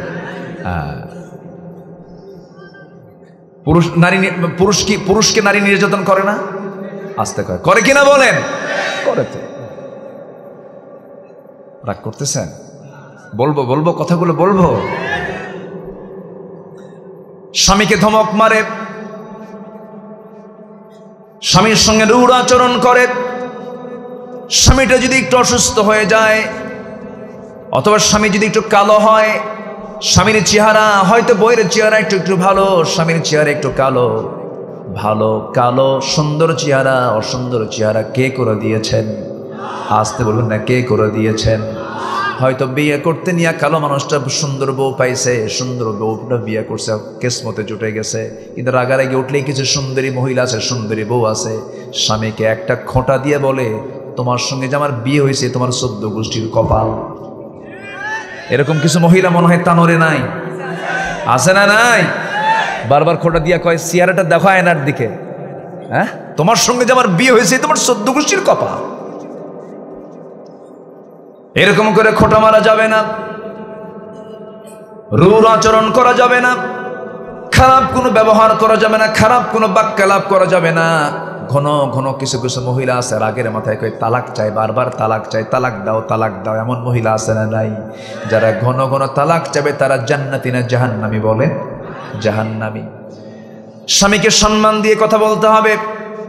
আল্লাহ তাআলা স্বামীকে সম্মান মর্যাদা দিয়েছেন, বউয়েরও সম্মান আছে, মর্যাদা আছে। অবশ্যই কি অবশ্যই আমরা বলবো না কেন, অবশ্যই সম্মান আছে, মর্যাদা আছে। কিন্তু স্বামী বউ যখন নামাজে দাঁড়াবে, ইমামটা হবে কে? 3 মাস স্বামী আর 3 মাস বউ, নাকি? না সারা জীবনের জন্য স্বামী? কি ইমাম কে হবে বলেন? ইমাম কে হবে? স্বামী হবে ইমাম। ইমাম হয়ে যাবে স্বামী। আর রিজালু কাওয়ামুনা আলান নিসা, পুরুষরা হবে নারীর পরিচালক। কিন্তু আজকে কি হয়ে গেছে? পরিচালক কে হয়েছে এখন? বলেন কে হয়েছে? নারী হয়ে গেছে পরিচালক। স্বামীকে ধমক দিয়ে বলে, তুমি কিছু বোঝো? তুমি তো কসু বোঝো, ধমক মারে। আমার মা, আমার নবীজির কাছে একজন সাহাবী, মহিলা সাহাবী এসে রাসূলকে বললেন, ইয়া রাসূলুল্লাহ, মদিনায় আপনি হিজরত করে আসলেন, সব সাহাবীরা কত কি দান করলো, আমি আপনাকে কিছুই দিতে পারলাম না। আমার কলিজার টুকরা সন্তান আনাসকে আপনার খেদমতে দিয়ে দিলাম। সেই মহিলার নামটা হলো উম্মে সুলাইম রাদিয়াল্লাহু তাআলা আনহা। তার কলিজার টুকরা সন্তান আনাস বিন মালিকের বাবা মালিক যখন দুনিয়া থেকে বিদায় হয়ে গেছে, উম্মে সুলাইমকে একজন বিয়ের প্রস্তাব দিয়ে দিল, তালহা তার নাম। তিনি বললেন, তুমি আমাকে বিয়ে করতে পারো, তবে একটা শর্ত হলো, আমি তোমার কাছ থেকে কিছু নেব না, তুমি কালিমা পড়বা, কোরআন পড়ে মুসলমান হয়ে যাবা। যেরকম সুবহানাল্লাহ। ইসলাম কবুল করলেন, মুসলমান হয়ে গেলেন। আল্লাহ তাআলা তাদের ঔরসে একটা সন্তান দিয়ে দিলেন। সেই সন্তানটার বয়স 6 থেকে 7 বছর হয়ে গেল। উম্মে সুলাইমের স্বামী গেছেন বিদেশে ব্যবসা করার জন্য। 6 দিন থাকার পরে 7তম দিনে তিনি দেশে ফিরবেন, বাড়িতে ফিরবেন। 7ম দিন সকালবেলা উম্মে সুলাইম দেখতে পেলেন তার একমাত্র কলিজার টুকরা সন্তানটা সকালবেলা মারা গেছে। সন্তান লাশ হয়ে পড়ে আছে। কিন্তু স্বামীটা 7 দিনের মাথায় তিনি বাড়িতে আসবেন। সন্তান মৃত্যুবরণ করেছে এমন কথা যদি স্বামীর কানে গিয়ে চলে যায়, স্বামীটা কষ্ট পাবেন মনে করে সন্তান মৃত্যুর কথা কাউকে না বলে সন্তান মৃত্যুর তথ্য গোপন করলেন। সন্তানটাকে আস্তে করে গোসল করায়া দিয়া আস্তে করে পাশের ঘরে চাদর মুড়ি দিয়ে তাকে শোয়া রাখলেন, স্বামী আমার আগে আসুক। বিকেলবেলা আসলেন স্বামী, দরজায় নক করলেন, দরজা খুলে গেল, সালাম বিনিময় হলো। স্বামী তার স্ত্রীকে বলছে, আমার স্বামী, আমার স্ত্রী তুমি আমার কেমন আছো বলো। খুব ভালো আছি। আমার কলিজার টুকরা সন্তানটা কেমন আছে? আপনার সন্তানটা আগের চাইতে আরো বেশি আরামে আছে। বুঝতে দিলেন না সন্তান মারা গেছে। কিতাবের মধ্যে আসছি উম্মে সুলাইম তার স্বামীকে সন্তুষ্ট করার জন্য তার সঙ্গে চিত্ত বিনোদন করলেন, সহবাস হয়ে গেল। দীর্ঘ সময় যখন ঘরে সময়টা পার করছেন, স্বামী বলছেন, আমার স্ত্রী অনেকক্ষণ সময় হয়ে গেল, ঘরের মধ্যে আমার সন্তানের কোনো আনাগোনা পাচ্ছি না, আমি আমার সন্তান কোথায় বেড়াতে গেছে, আমার সন্তানটা কোথায় গেল বলো। চোখের দিকে তাকায় দেখেন উম্মে সুলাইমের চক্ষু বেয়ে টপ টপ করে পানি পড়ছে। বুঝতে আর দেরি হলো না। এবার স্বামী বলছে, আমার স্ত্রী তোমার চোখের পানি প্রমাণ করছে আমার সন্তানের কোনো বিপদ হয়ে গেছে। এবার বলছে, আমার স্বামী গো মন খারাপ করবেন না, আপনার সন্তানটা এমন দেশে বেড়াতে গেছে যে দেশ থেকে মানুষ আর কোনোদিন ফিরে আসে না। সঙ্গে সঙ্গে স্বামী বলছে, আমার স্ত্রী উম্মে সুলাইম, আমার সঙ্গে তুমি এমন আচরণ করলে কেন? আমাকে তো আগেই বলতে পারতে। আমি একটু মনক্ষুণ্ণ হলাম, নবীর কাছে গিয়ে তোমার কথা আমি বলবো, রাসূল দেখি কি বিচার করেন। নবীর কাছে গিয়ে বলছেন, ইয়া রাসূলুল্লাহ, আমার স্ত্রী আমার সঙ্গে এমন আচরণ করলো কেন? সন্তান মৃত্যুর তথ্য কেন গোপন করলো? আমার নাপাকি হওয়ার পূর্বে কেন সে আমাকে বলল না? আমার রাসূল বলছেন, ও আমার সাহাবী, আমার প্রাণ প্রিয় সাহাবী উম্মে সুলাইম গতকাল তোমার খুশির জন্য, স্বামীর সন্তুষ্টির জন্য যে পরিমাণ ধৈর্যের পরিচয় দিয়েছে, উম্মে সুলাইম তার গোটা জিন্দেগীর শ্রেষ্ঠ আমল গতকালকে সে করে ফেলেছে। যেরকম সুবহানাল্লাহ। আমার মা, আমি বুঝাচ্ছি শুধু যে স্বামীর দাম তা না, স্বামীর তো মর্যাদা আছে, আপনারও মর্যাদা আছে, কিন্তু আপনার তো আনুগত্যটা করতে হবে। আপনি সুন্দরী মানুষ, বোরকা পরে আপনি বাইরে বের হন, আপনার সৌন্দর্য কাউকে দেখাবেন না, কোনো সমস্যা নাই। কিন্তু আপনি একজনের বউ, আপনি বেহায়া হয়ে বাইরে বের হচ্ছেন, সমাজটা নাপাক করে ফেলছেন। শুধু আপনি নিজে নাপাক নন, আপনি সবাইকে নাপাক করে ফেলছেন, ঠিক কিনা? আস্তে কোন জোরে কোন, ঠিক কিনা? অনেক হাজী সাহেব আছে মেয়েকে উলঙ্গ করে ঘুরে বেড়ায়, আছে না নাই? আপনি কিসের হওয়াজ এটা? আবার কিছু কিছু লোক আছে বউকে সুন্দর করে সাজগোজ করে বাইরে বের করে ঘুরে বেড়ায়, আবার ফেসবুকে ছবি তুলে বইয়ের ছবি পোস্ট করে বলে, প্রিয় বন্ধুরা আসুন আমার বউটাকে জামাতের সাথে দেখি। যেরকম নাউজুবিল্লাহ, যেরকম নাউজুবিল্লাহ। এগুলো করা যাবে? এগুলো করা যাবে না। কষ্ট পাচ্ছেন নাকি আপনারা? আমার ভাইয়েরা, তাহলে রাসূল বললেন, ও আমার সাহাবীরা, তোমরা আমার কাছে 6টা জিনিসের ওয়াদা করো, আমি তোমাদেরকে জান্নাতের ওয়াদা করছি। নাম্বার 1 হলো, যখন আমরা কথা বলবো, কি কথা বলবো বলেন? জোরে জোরে জোরে জোরে বলেন। সত্য কথা বলবো। ওয়াদা করলে তো ভঙ্গ করবো না, রক্ষা করব?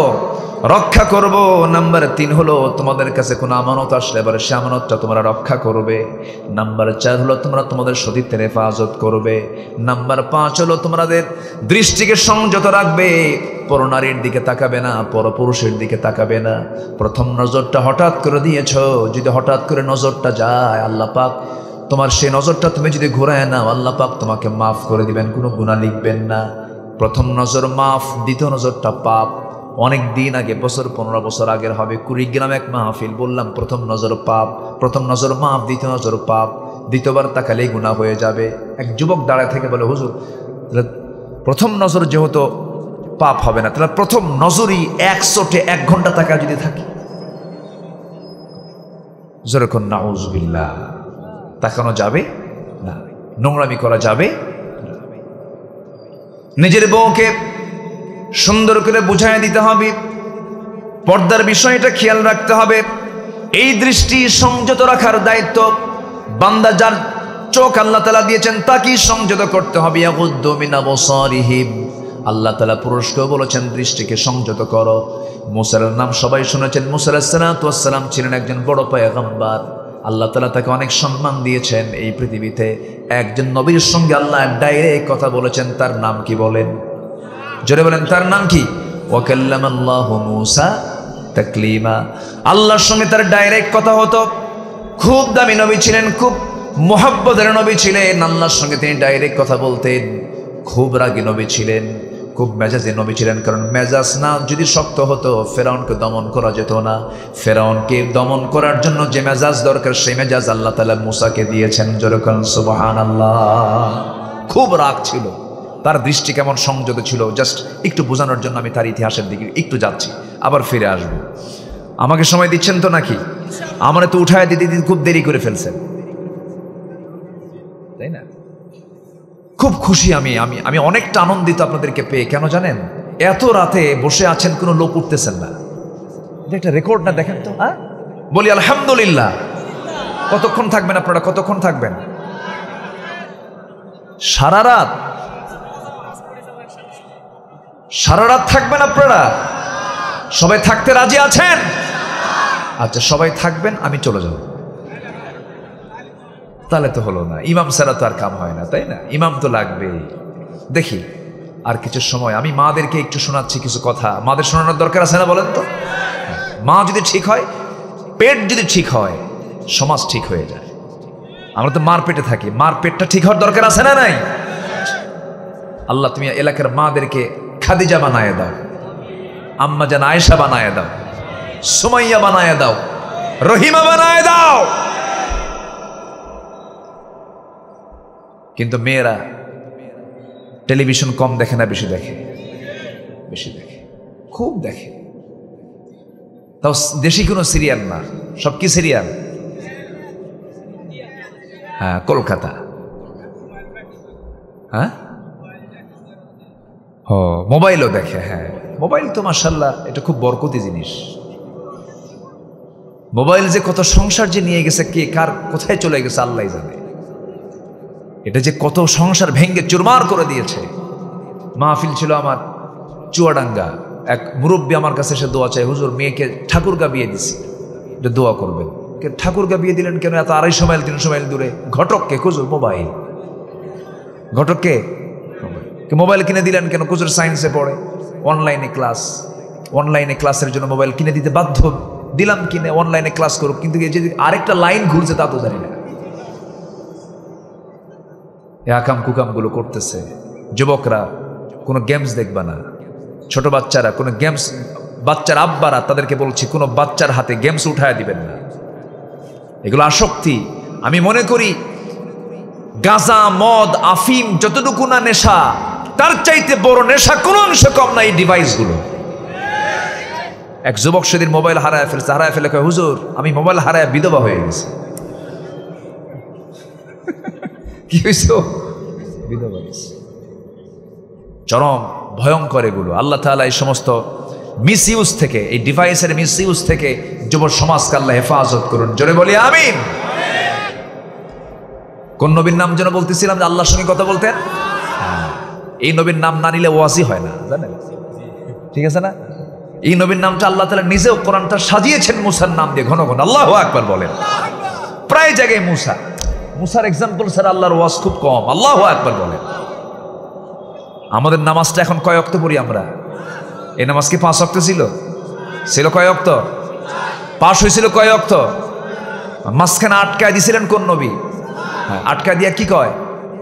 কমান, নামাজ কমান, কাম হবে না। আপনি নবী বড় হতে পারেন, কিন্তু আমি তো আগের নবী, আমি বুঝি পাবলিক কি করবে। আপনি যান আল্লাহর কাছে। আপিল করেছেন মুসা আলাইহিস সালাতু ওয়াস সালাম। আল্লাহ বললেন, আমার হাবিব, আমার মুসা যা বলে তা করে ছাড়ে। বুঝতে পারছি কি চায় সে। 50 লাগবে না, ডান পাশের স্বর্ণবাদ 5 ওয়াক্ত আপনার উম্মতের নামাজ পড়বে, 50 ওয়াক্তের সমান সব আমি দিয়ে দেব। মুসা কিন্তু কম কম দরের নবী না, আল্লাহ তাআলা অনেক সম্মান দিয়েছেন। আল্লাহু আকবার বলেন। ফেরাউনকে মোকাবেলা করা কি এই সেই কথা নাকি? বলেন, ফেরাউনকে মোকাবেলা করা এই সেই কথা না। আল্লাহ বলছেন, যা মুসা ফেরাউনকে কালিমার দাওয়াত দাও, ইযহাব ইলা ফিরআউনা ইন্নাহু তাগা।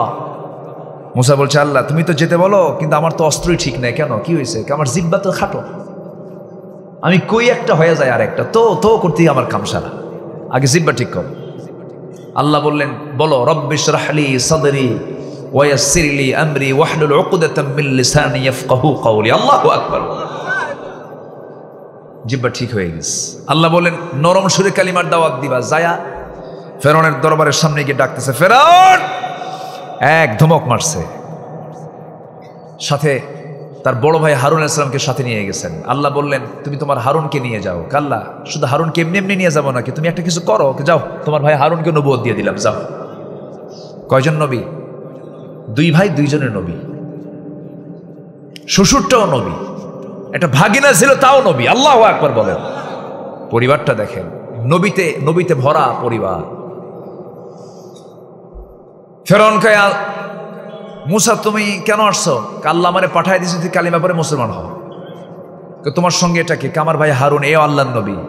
ফেরাউনকে তোর আল্লাহর কাজ নাই কাম নাই, একই করে দুই নবী পাঠাইছে না? তিরস্কার করতেছে। মুসা মেজাজ গেছে খারাপ হইয়া, লাঠি একখান বের করে বলে, ফেরাউন মুখ সামলায় কথা কও। আল্লাহু আকবার বলেন। মুসা কাউকে ভয় করতেন? ভয় করতেন কাকে? আসতে বলবেন না, কাকে? আল্লাহকে ভয় করতেন। খুব দামি নবী ছিলেন, কাউকে পরোয়া করতেন না। কাকে ছাড়া? আল্লাহকে ছাড়া। খুব রাগ উঠছে একদিন, এক ফেরাউনের গোত্রের এক লোক কিপ্তি এসে তার সঙ্গে তর্ক বিতর্ক করে। আল্লাহর পয়গম্বর বলেন, তুমি ভুল বলতেছো। কেন ভুল বলি না? ভুল বলতেছো না ভুল বলেন? ভুল বলতেছো না ভুল বলি না। হাতটা আগায় দিয়ে মারছেন থাপ্পড়। ওনার হাতটা আগে চলতো, কোনো অন্যায় সহ্য করতে পারতেন না। মারছেন থাপ্পড় শাসন করার জন্য। থাপ্পড় মারাও সারা, মরে যাওয়াও সারা। যখন মরে গেছে উনি তো বলতেছে, আল্লাহ আমার কিন্তু এটার দোষ নাই, থাপ্পড় মারছি আমি ও বেয়াদবি করার জন্য, আমি তো মারছি ওকে শাসন করার জন্য। ও যে মরে যাবে তাকে আমি জানি, থাপ্পড় মারছে আমি, মেরে ফেলছো তুমি আল্লাহ। আল্লাহু আকবার বলবেন না? যাকে ভালোবাসা যায় তাকে সব বলা যায়, ঠিক কিনা? যাকে ভালোবাসা যায় তাকে সব বলা যায়। তিনি আল্লাহর সামনে এরকম করে কথা বলতেন। একদিন বলছে, আল্লাহ একটা শখ কি? আল্লাহ তুমি কি ঘুমাও না? আল্লাহকে, মুসা তোমার কি প্রশ্ন হলো? আল্লাহ আমি তোমাকে খুব ভালোবাসি, যে আমি না ঘুম পারলে আমার চোখ জ্বলে, গা জ্বলে, হাত জ্বলে, কত কি জ্বলে, তোমার কি একটু সমস্যা হয় না?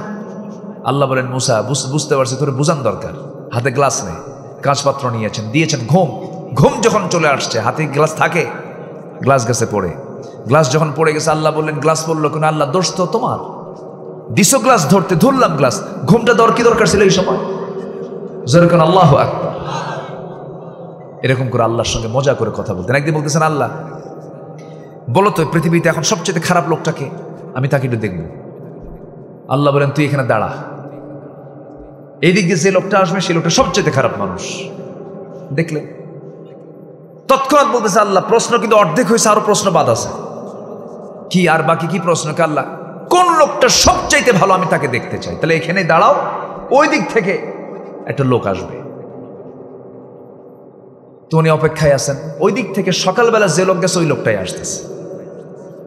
এবার আল্লাহর পয়গম্বর মুসা বলছে, আল্লাহ সকালে দেখলাম যে লোক, বিকেলে দেখলাম সেই লোক, সকালে হলো সবচেয়ে খারাপ, বিকেল হলো সবচাইতে ভালো, এর কারণটা কি? আল্লাহ বলছেন, এর জন্যই তো তোরে এখানে দাঁড় করাইছি। সুবহানাল্লাহ বলবেন না? আল্লাহ তাআলা বলছেন, মুসা সকালবেলা সে তার ছেলেকে নিয়ে যখন যাচ্ছিল, সে সময় সে ছিল জগতের শ্রেষ্ঠ খারাপ মানুষ, সবচাইতে জঘন্য মানুষ। কিন্তু সে যখন ওই দিকে চলে গেছে, পাহাড়ি অঞ্চল দেখে তার ছোট্ট ছেলে তার বাপকে বলতেছে, আব্বা এই যে পাহাড়গুলো দেখা যায়, পাহাড়ের চাইতে বড় কিছু আছে নাকি? হ্যাঁ আছে। কি?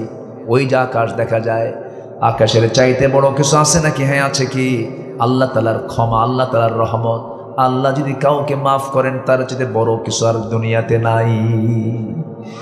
এই কথা বলেই ওই বান্দাটার চোখে পানি বের হয়ে গেছে, তওবা করে বলছে, আল্লাহ আমার সমস্ত গুনাহগুলোকে তুমি আল্লাহ মাফ করে দাও, আমি কোনো পাপের কাজে আর যাব না। আল্লাহ বলছেন, মুসা এই বান্দার মধ্যে তওবা করেছে, এই বান্দা তওবা করে আমার কাছে মাফ চাইছে, এই মুহূর্তে এই বান্দা হয়ে গেছে পৃথিবীর শ্রেষ্ঠ বান্দা। যেরকম সুবহানাল্লাহ। মাঝখানে আমলটা কি শিখলাম আমরা? বলেন আস্তে কর। মাঝখানে আমলটা শিখলাম কি আমরা? বলেন তওবা। সেই তওবা করার সময় এখন আছে না নাই? আসতে বলবেন না, আছে না নাই? আছে। সেই মুসা আলাইহিস সালাতু ওয়াস সালাম একদিন প্রচন্ড রাগী মানুষ ছিলেন। একজন কিপ্তি ফেরাউন গোত্রের লোক যখন বাকামি করে বসলো, তা মারলেন থাপ্পড়, মরে গেছে। মরে যাওয়ার পরে বলছে, আল্লাহ কাম তো সারছে। সঙ্গে সঙ্গে বলা হলো, মুসা তুমি এই জনপদে আর থাকতে পারবে না, ফেরাউন তোমার বিরুদ্ধে হুলিয়া জারি করে দিয়েছে, তোমাকে মেরে ফেলবে সে। তিনি করলেন কি? হিজরত করলেন, দেশটা ছাড়লেন, পৃথিবীতে আল্লাহ তাআলা পয়গম্বরদেরকে নিজের জায়গায় রাখতে পারেন নাই, তারা থাকতে পারেন নাই। দ্বীনের জন্য তারা হিজরত করে তারা অন্য কোথাও চলে গেছেন। ইব্রাহিম চলে গেছেন, ইসমাইল চলে গেছেন, মূসা আলাইহিস সালাম চলে গেছেন, আমার নবীজি চলে গেছেন মুসা আলাইহিস সালাম। সেই সময় করলেন কি, তিনি রাতের আধারে লুকায় লুকায় সেখান থেকে তিনি বের হয়ে চলে গেলেন। কয়েক সময় অতিক্রম করলেন, একটা জনপদে চলে গেলেন। জনপদে যাওয়ার পর সেই জায়গায় ঘুরতে ঘুরতে কোনো খাবার পেলেন না, একটা কূপ পেলেন, কূপের ধারে গিয়ে দাঁড়ালেন। সূরাতুল কাসাসের মধ্যে কথাগুলো আসছে। সেই জায়গায় গিয়ে ঘুরতে ঘুরতে গিয়ে দেখলেন একটা কূপ, কূপের ধারে গিয়ে দেখলেন পানি পাওয়া যাচ্ছে মনে হয়, পানিটা পান করলেন, তৃষ্ণা দূর করলেন। হঠাৎ করে দেখতে পেলেন দুজন নারী সামনের দিকে হেঁটে হেঁটে আসতেছে হাতে বালতি নিয়া। এই সময় মূসা আলাইহিস সালাম মনে মনে চিন্তা করছেন এই নারীগুলোর উদ্দেশ্য কি, নারীগুলো কি চায়। দেখেন মানুষের কল্যাণেও কিন্তু নারীর পাশে দাঁড়ানো যায়, কিন্তু পর্দার রক্ষা করার দরকার আছে না নাই বলেন? আছে। আল্লাহর পয়গম্বর মূসা এই নারীদের পাশে দাঁড়ালেন সহযোগিতা করার জন্য। আবার ওই দিকে ইউসুফ আলাইহিস সালাম জুলাইখা থেকে বাঁচার জন্য তিনি জিহাদ করে দরজাতে মারলেন দৌড়। আল্লাহু আকবার বলেন। আমার বন্ধুগণ, মূসা আলাইহিস সালাম দুই নারীকে দেখে ভাবলেন মনে হয় তাদের কোনো বেকায়দা হয়েছে। এবার তিনি বললেন, গিয়ে প্রশ্ন করলেন, কি সমস্যা তোমাদের বলো। কাবিনা শাইখুন কাবি, আবুনা শাইখুন কাবির, আমাদের আব্বাজান খুব বুড়া মানুষ, আব্বা চলাফেরা করতে পারেন না, চোখে দেখেন কম, এই জন্য আমরা বাধ্য হয়ে নারী হয়ে আমরা বাইরে বের হয়ে এসেছি, প্রয়োজনীয় পানির দরকার, এই কূপ থেকে আমরা পানি তুলবো, কিন্তু উপরে ঢাকনা আছে, কেউ আমরা টান দিয়ে খুলতে পারবো না। এই জন্য সব পুরুষরা যখন পানিগুলো নিয়ে চলে যাবে, আমরা অবশিষ্ট পানিগুলো সেখান থেকে নিয়ে চলে যাব। মূসা আলাইহিস সালাম বললেন, মনে মনে চিন্তা করলেন বেচারা মহিলা মানুষ, সন্ধ্যার পরে এদের কষ্ট আরো বেড়ে যাবে। তিনি বললেন, শোনো, বালতিগুলো আমাকে দিয়ে দাও, আমি তোমাদেরকে হেল্প করব। ঠিক আছে, বালতি আপনি নেন। বালতি নিলেন, কূপের ধারে গেলেন, কূপের যে ঢাকনা টান দিতে 14 থেকে 15 পুরুষ লাগে, তিনি শুধু বাম হাতে ধরলেন, টান মারলেন, সিটকে পড়ে গেছে। মহিলা থরথর করে কাঁপে, আর এটা মানুষ নন, কিছু যেরকম। আল্লাহু আকবার। নবীদের শারীরিক শক্তি কম না বেশি? আসতে বলবেন না, কম না বেশি? সকল পয়গম্বরকে আল্লাহ তাআলা শারীরিক শক্তি চরম দিয়েছিলেন। ঢাকনা টান দিলেন, সিটকে পড়ে গেল। কূপ থেকে পানি তুলে দিয়ে বললেন, যাও সোজা বাড়িতে চলে যাও। সন্ধ্যার পরে মহিলাদের বাইরে থাকতে নেই, সন্ধ্যার আগে মেয়েদেরকে ভিতরে চলে যেতে হয়, অবশ্যই তাদেরকে আড়ালে চলে যেতে হয়, ঘরের মধ্যে চলে যেতে হয়। অকরনা ফি বুয়ুতিকুন্না, বাড়ির মধ্যে তোমাদেরকে অবস্থান থাকতে হবে, যাও তাড়াতাড়ি চলে যাও। চলে গেল, কিন্তু একটা বারের জন্য মূসা আলাইহিস সালাম নারীদের দিকে তাকালেন না, চলে গেছে বাড়িতে। নির্দিষ্ট সময়ের আগে যখন চলে গেল, বাপ বলতেছে, আমার কলেজার টুকরা সন্তান মেয়েরা, আজকে তোমরা এত তাড়াহুড়ো করে আসলে কেমন করে, কি হলো, এত তাড়াতাড়ি পানি পেলে কেমনে? বলতেছে, আব্বা, একজন পুরুষকে দেখলাম ওই কূপের ধারে দাঁড়ায় আছে, কাফিয়ুন আজিজ, খুব শক্তিশালী যুবক, দারুণ শক্তি তার গায়ে দেখলাম।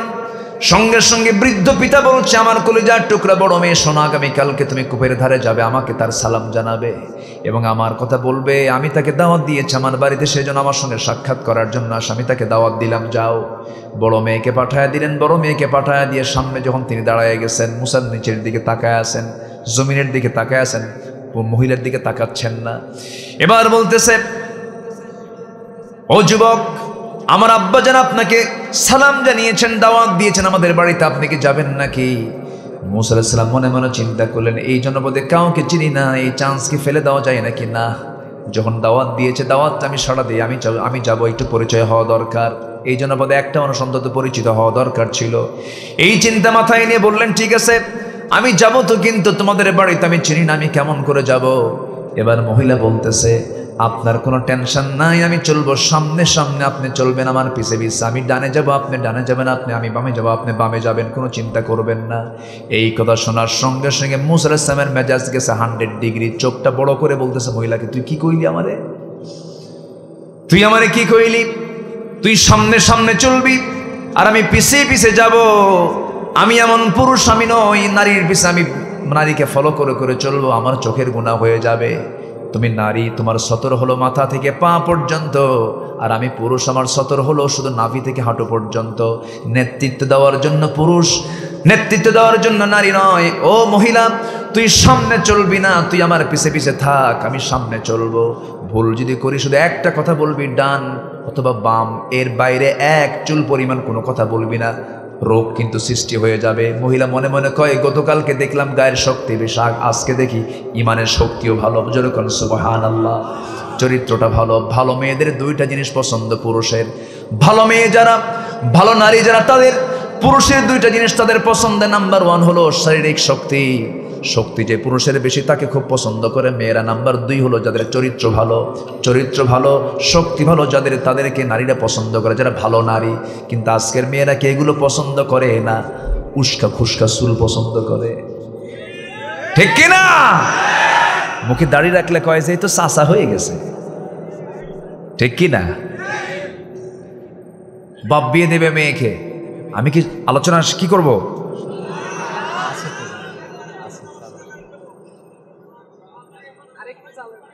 আরেকটু চালাবো না, দেখা যাক ইনশাআল্লাহ। আজকের মেয়েরা দাড়ি পছন্দ করে। আচ্ছা, দাড়ি কি পুরুষের মুখে থাকে না নারীর মুখে থাকে? যে পুরুষের মুখে দাড়ি নাই সেই পুরুষটা কি পুরুষের সুরতে আছে না নারীর সুরতে আছে? কি রাগ করতেছেন নাকি আপনারা? রাগ করতেছেন? রাগ করা যাবে না, দাড়ি রাখা ওয়াজিব। দাড়ি রাখা কি? রাগ করেন না, দাড়ি রাখা কি ওয়াজিব।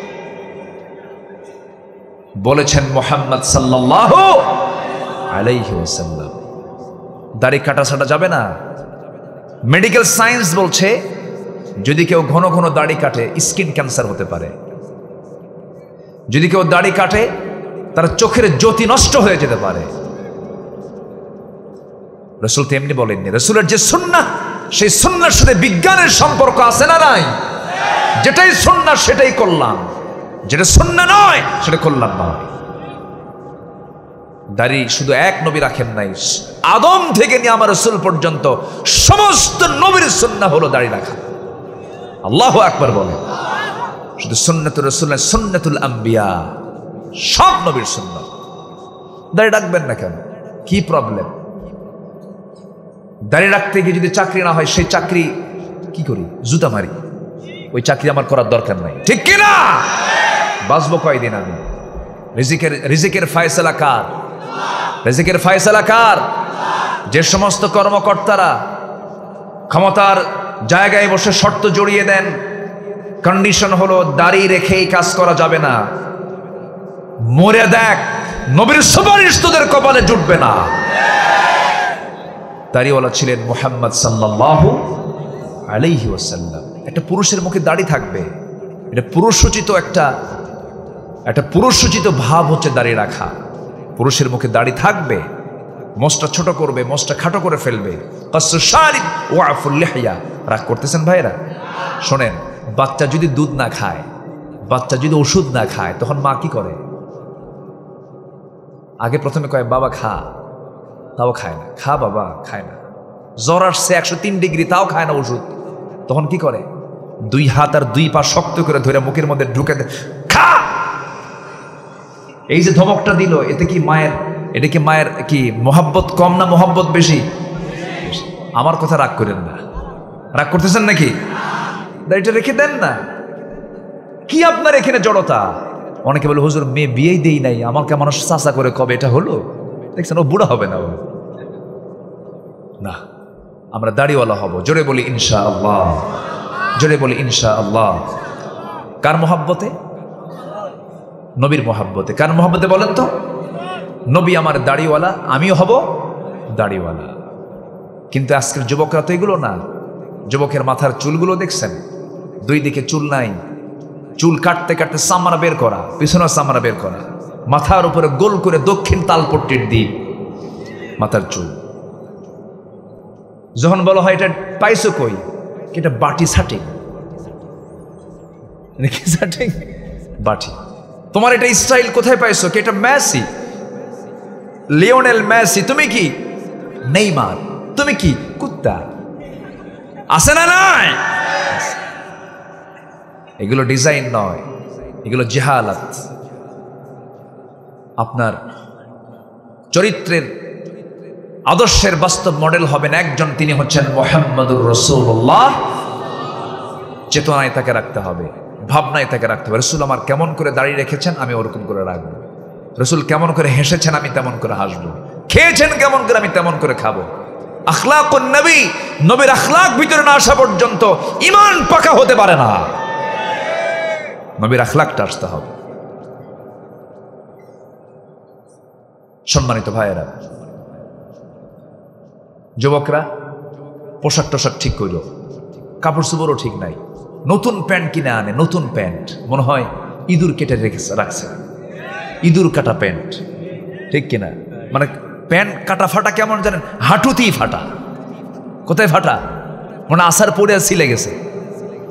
হাঁটু ফাটা প্যান্ট নিয়ে আসে 4,000 টাকা দিয়ে, একটা ছেঁড়া প্যান্ট নিয়ে চলে আসে, যা দিয়ে নামাজও হয় না। শার্ট একখান পরে, প্যান্ট এত নিচে পড়ে, নাভির উপরে হলো প্যান্ট পরার নিয়ম, পাজামা পরার নিয়ম হলো নাভির উপরে, নাভি যেন ঠেকে যায়, সেই প্যান্ট এত নিচে পড়ে, সীমান্ত বর্ডার, যে কোনো মুহূর্তে অঘটন ঘটতে পারে। আমি মসজিদে নামাজ পড়তে গেছি অনেকদিন আগে, নামাজ শুরু করব, সুন্নত পড়ব 2 রাকাত, দেখি একটা ছেলে এরকম পোশাক পরে নামাজ পড়ে, শার্টও ছোট প্যান্টও ছোট। রুকুতে যখন গেছে, রুকুর ঠেলায় দেখে প্যান্ট খুইলা আর শার্টটা উপরের দিকে মাঝখানে ফাঁকা। তো ভাবলাম এই তো রুকু দেখি, সেজদায় কি হয় দেখি। সেজদায় যখন গেছে, তখন সেজদায় দেখি, সেজদায় যাওয়ার সঙ্গে সঙ্গে প্যান্ট খুইলা আন্ডার প্যান্ট বের হয়েছে। আমি কি ভুল বলতেছি? ম্যাক্সিমাম প্যান্টের এই বেহাল দশা আছে না নাই? আছে না নাই? এগুলো প্যান্টকে পোড়া দাও, বলিউডের সমস্ত অভিনেতার মুখে থুতু মারো, ওই নেতৃত্ব ছেড়ে দিয়ে নবীর সুন্নাহকে ধরো। এগুলো ধরো না, এগুলো পড়ো না, এগুলো বাদ দিয়ে দাও। যুবকরা রাগ করতেছে মনে হয়? ভালোর জন্য বলছি, এগুলোই তো ওয়াজ করতে হবে, আর কি কথা বলবো? এগুলোই তো কথাগুলো বলতে হবে। মাহফিলে এসে যদি এই পরিবর্তনটা হয়, পোশাকের পরিবর্তন হয়, চিন্তার পরিবর্তন হয়, এটাই তো বিপ্লব হয়ে যাবে। আলহামদুলিল্লাহ বলেন, আল্লাহ কবুল করুন, জোরে বলি আমিন। মুসা আলাইহিস সালাতু ওয়াস সালাম একটা বারের জন্য পরনারীর দিকে তাকালেন না, কিন্তু মহিলাটা, মেয়েটা দেখে দেখে ভাবতেছে, গতকালকে দেখলাম গায়ের শক্তি ভালো, আজকে দেখি চরিত্র ভালো, ছায়া থাকে না, চেয়ে থাকে না, বারবার চেয়ে থাকে না, নজরই দেয় না, মনে মনে একটু পছন্দ হয়েছে। বলেন তো, একটু পছন্দের ব্যাপার আছে না নাই? বলেন তো, আছে তো। সীমা তো অতিক্রম করা যাবে না। আপনি বিয়ে করবেন, আপনি যদি মেয়ের সন্তানই না পান, তাহলে বিয়ে করবেন কেমনে? এতটুকু সন্তান তো থাকতে হবে, তাই না? সন্তান থাকতে হবে না? কেউ অমুকের বাড়িতে 2-3টা মেয়ে আছে, হ্যাঁ, যাও তো একটু খোঁজখবর নাও তো, তাদের আব্বাদেরকে বলো, মুরব্বীদেরকে বলো বিয়ে শাদী দেবে কিনা। কিন্তু তা না করে কি নিজেই উকিল হয়ে বসে থাকে। নিজে উকিল হওয়া যাবে না। আপনি পাঠালেন, প্রস্তাব দিলেন, এটা করা যায়, কিন্তু সীমাতিক্রম করা যাবে না। তো চলে গেছেন বাড়িতে, বৃদ্ধ লোকটা দেখা মাত্রই মুসা আলাইহিস সালামের সঙ্গে সালাম কথোপকথন হলো, দেখেই বলতেছে, যুবক তোমার নাম মুসা না? উনি তো থরথর করে কাঁপতেছে, হাই রা, আসলাম এত ভয়ে, এত দূরে, এটা কি ফেরাউনের লোকটোক নাকি? কি কথা কি বুঝতেছেন আপনারা? এই ফেরাউনের লোকটোক নাকি? মানে খুব চিন্তায় পড়ে গেছে। মুসা আলাইহিস সালামের চেহারার দিকে তাকাই, বৃদ্ধ লোকটা মনে মনে চিন্তা করতেছেন, মনে হয় সে ভয় পাচ্ছে। এবার বলছে, মুসা তুমি কি চিন্তা করো? কোনো চিন্তার কারণ নাই। আমি দুনিয়ার সাধারণ বৃদ্ধদের কাতারের একজন বৃদ্ধ নই। আমার চামড়াগুলো কুঁচকে গেছে, চোখে আমি কম দেখি, বয়সের ভারে আমি ভার হয়ে গেছে আমি, কিন্তু আমাকে সাধারণ কোনো বুড়ো মনে করো না। আমি হলাম এই মাদিয়ানবাসীর জন্য আল্লাহ পাক আমাকে নবী করে পাঠিয়েছেন। আমি হলাম আল্লাহর পয়গম্বর শুআয়ব আলাইহিস সালাতু ওয়াস সালাম। ওয়া ইলা মাদিয়ান আখাহুম শুআয়বা, আল্লাহ তাআলা আমাকে মাদিয়ানবাসীর জন্য নবী করে পাঠিয়েছেন। মুসার আনন্দ দেখে কে মুসা আলাইহিস সালাতু ওয়াস সালাম আবার জড়িয়ে ধরে বলছেন, আরে আমার জীবন ধন্য হলো, একজন নবীর সঙ্গে আমার পরিচয় হয়ে গেল। এবার তিনি বলছেন, ও আল্লাহর বান্দা মুসা, তুমি হিজরত করে আমার এখানে আসছো, ভালো কথা, কিন্তু একটা প্রশ্ন আছে, একটা প্রস্তাব আছে। কি প্রস্তাব? আমি মেয়ের বাবা, আমার 2টা মেয়ে, এই 2টা মেয়ের যে কোনো একটা মেয়েকে তোমার সঙ্গে বিয়ে দেব, তুমি কি বিয়ে করতে রাজি আছো নাকি? সঙ্গে সঙ্গে মুসা চিন্তা ছাড়াই বললেন, কোনো চিন্তা নাই, এখনই বিয়ে করব আমি, কারণ নবীর মেয়ে তো, এই চান্স পাবো কই? বলাও সারা, রাজি হও সারা, বিয়ে করবো আমি। কিন্তু শুআয়ব আলাইহিস সালাতু ওয়াস সালাম বললেন, শোনো, বিয়ের তো প্রস্তাব দিলাম, রাজি হয়ে গেলে, কিন্তু বিয়ে তো আমি এই মুহূর্তে দেব না, দিতে পারবো না, কারণ তোমার ব্যাকগ্রাউন্ড ভালো না। কেন? থাপ্পড় মারলি মানুষ মরে, তখন তো এটা টেনশন না? তোমার রাগ তো অনেক, থাপ্পড় মারলে কি হয়? মানুষ মরে যায়। আমি তোমার সঙ্গে এই মুহূর্তে মেয়েকে বিয়ে দেব না। মেয়েকে বিয়ে দিতে গেলে কিছু কন্ডিশন তোমার পূর্ণ করতে হবে। কি কন্ডিশন বলুন? যা বলবেন তাই হয়ে যাবে। এবার তিনি বলছেন, শোনো, আমার বাড়িতে কিছু ছাগল আছে, সেই ছাগলগুলোকে তোমার লালন পালন করতে হবে। কত বছর? 8 বছর। রাজি হলাম, তবে 8 বছর হলে পরে পরিপূর্ণ কোর্স হবে না, এটা অনার্স কোর্স হবে। 10 বছরও যদি হয় মাস্টার্স কোর্সটা কমপ্লিট হয়ে যাবে। আমি কিন্তু বানায় বানায় বলতেছি না, সব কোরআনের কথা। 10 বছর হলে পূর্ণ কোর্স হয়ে যাবে। মুসা আলাইহিস সালাম 10 বছরের জন্য রাজি হয়ে গেলেন। প্রত্যেক দিন তিনি ছাগলগুলো নিয়ে যান, সন্ধ্যার দিকে নিয়ে আসেন। আমার বন্ধুগণ, পৃথিবীতে যত প্রাণী আছে এর মধ্যে সবচাইতে শান্ত স্বভাবের প্রাণী হলো ছাগল। সবচেয়ে শান্ত না? খুব কথা শোনে, তাই না? ছাগল যদি একবার ব্রেক মারে বোঝেন তো, ছাগল যদি একবার ব্রেক মারে, সামনের 2টা পা যদি মাটিতে গেড়ে দেয়, পাবলিককে বলবে তুই দড়ি ছিঁড়ে চলে যাবি, কিন্তু আমি ছাগল পা নাড়াবো না। ছাগল খুবই বাঁকা জাত, খুবই তেড়ি জাত। সেই ছাগল পালার দায়িত্ব এই পয়গম্বরকে দেওয়া হলো, যে পয়গম্বরের রাগটা সবচাইতে বেশি। আল্লাহ তাআলা তাকে দিয়ে 10 বছর ছাগল চড়ায়া নিলেন। 10 বছর যখন পূর্ণ হলো, শেষ দিন যেদিন তার ছাগল পালার ডিউটি শেষ হয়ে যাবে, সেই ছাগলগুলো নিয়ে যখন তিনি বাড়ির দিকে আসতেছেন, ছাগল পালটা নিয়ে আসতেছেন, তাফসীর ইবনে কাসির এসেছে, সেই ছাগল পাল থেকে একটা ছাগল একাকী একদিকে দৌড় মেরেছে। সেই দৌড় মারা ছাগলটার দিকে তিনি দৌড়াচ্ছেন তাকে ধরার জন্য। ছাগলও সহজে ধরা দেয় না। মুসা ধরার জন্য অস্থির হয়ে গেছেন, শেষমেশ তাকে ধরিয়ে ফেলেছেন। কারণ নবীর গায়ে শক্তি বেশি, ধরে ফেলেছেন, কিন্তু রাগ হয়ে গেছে একদম 100 ডিগ্রি। এত রাগ হয়ে গেছে, ছাগলটাকে চট করে ধরেই 2 পা শক্ত করে 2 হাতে ধরে শূন্যে তিনি চড়ে নিয়েছেন। কি মারবেন? আষাঢ় মারবেন। কিন্তু লক্ষ্য করে দেখেন, ছাগলটার লোমকূপ দিয়ে ঘামগুলো টপ টপ করে পড়ছে। চোখে মুখে তার দারুণ ভয়ে ভয়ের চিত্র দেখা যাচ্ছে, ভয়ের চেহারা হয়ে গেছে, থরথর করে কাঁপতেছে। মুসা আলাইহিস সালাম মনে মনে চিন্তা করলেন, ছাগল রে, তোকে আষাঢ় দিয়ে লাভ কি? তুই তো ছাগলই, তোকে মেরে তো কোনো লাভ নাই। 2টা হাত থেকে ছেড়ে দিয়া ছাগলটাকে কোলের মধ্যে নিয়ে তিনি আদর করলেন, মোহাব্বত করলেন, দয়া দেখালেন। আল্লাহ বলছেন, মুসা, তোমার রাগ কমে গেছে, আমি নবুয়ত দিয়ে দিলাম। যেরকম সুবহানাল্লাহ। তাহলে মুসা আলাইহিস সালাম নারীকে সামনে পেয়েছেন, কিন্তু নজর কি দিয়েছেন নাকি? নজরও দেন নাই। রাসূল বলেছেন, তোমরা 6টা ওয়াদা করবে, আমি তোমাদেরকে জান্নাতের ওয়াদা করবো। 6টা কাজের ওয়াদা করবে, এর মধ্যে হলো তোমাদের দৃষ্টিকে সংযত রাখবে। আমার বন্ধুগণ, নাম্বার 6 হলো তোমাদের হাত থেকে, তোমাদের হাতের অনিষ্ট থেকে অন্য কাউকে তুমি রক্ষা করবে। আল মুসলিমু মান সালিমাল মুসলিমুনা মিন লিসানিহি ওয়া ইয়াদিহি। প্রকৃত মুসলমান তো সেই যার হাত থেকে এবং জবান থেকে অন্য মুসলমান নিরাপদে থাকে। এই 6টা কাজ যে বান্দা করবে, রাসূল বলেছেন, আমি তার জন্য জান্নাতের ওয়াদা করলাম। যেরকম সুবহানাল্লাহ। আল্লাহ সবাইকে আমল করার তৌফিক দান করুন। জোরে বলি আমিন। আর জীবনের সকল জায়গায় আমরা স্মরণ করব কার? জিকির করব কার? সবাইকে ফজর নামাজ পড়বো না ইনশাল্লাহ? ফজর পড়বেন কারা কারা? একটু হাত তুলে দেখেন তো দেখি। জোরে বলি ইয়া আল্লাহ, আরো জোরে ইয়া আল্লাহ। আমাদেরকে ফজর, জোহর, আসর, মাগরিব, ইশা 5 ওয়াক্ত সালাত আদায় করার তৌফিক তুমি আল্লাহ দিয়া দাও। জোরে বলি আমিন, আরো জোরে আমিন, আরো জোরে আমিন। হাত নামান। কষ্ট দিয়ে ফেলেছি মনে হয় আপনাদের, অনেক রাত হয়ে গেছে। একদম ঘড়ির কাঁটা সোজা এখন 1টা বাজে। অনেক রাত হয়ে গেছে, আমরা নিরাপদের জন্য বাড়িতে ফিরতে পারি। আল্লাহ তাআলা সেই তৌফিক দান করুন। আগামী 9 মে একটা মাহফিল আছে। কোথায় জানো এটা? সিন্ধুকাই না? সিন্ধুকায় আগামী 9 মে মাহফিল আছে সিন্ধুকায়। সেখানে মেহমান থাকবে হচ্ছে আব্দুল্লাহ আল আমিন, চিনেন তো নাকি? জি, আমি থাকবো সেখানে। আল্লাহ যদি পরিবেশ আবহাওয়া যদি ঠিক রাখেন, আমি সেখানে যাব ইনশাআল্লাহ। জি, আল্লাহ তাআলা তুমি সবাইকে যাওয়ার তৌফিক দান করো। জোরে বলি আল্লাহুম্মা আমিন। দোয়া না করে যাচ্ছেন, আমরা কিন্তু কৃপণ হয়ে গেলাম। এটা দোয়া করি না? এই এলাকায় দোয়া নাই? এই এলাকায় দোয়া আছে তো নাকি? তো দোয়া না করে যায় কেন? বসেন। জি সবাই বসেন, হ্যাঁ সবাই বলেন সুবহানাকা আল্লাহুম্মা ওয়া বিহামদিকা আশহাদু আল্লা ইলাহা ইল্লা আনতা আস্তাগফিরুকা ওয়া আতুবু ইলাইকা।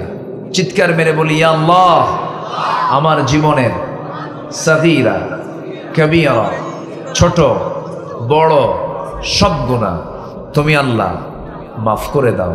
জোরে বলুন, ইয়া রাব্বাল আলামিন, ইয়া রাব্বাল আলামিন, ইয়া রাব্বাল আলামিন।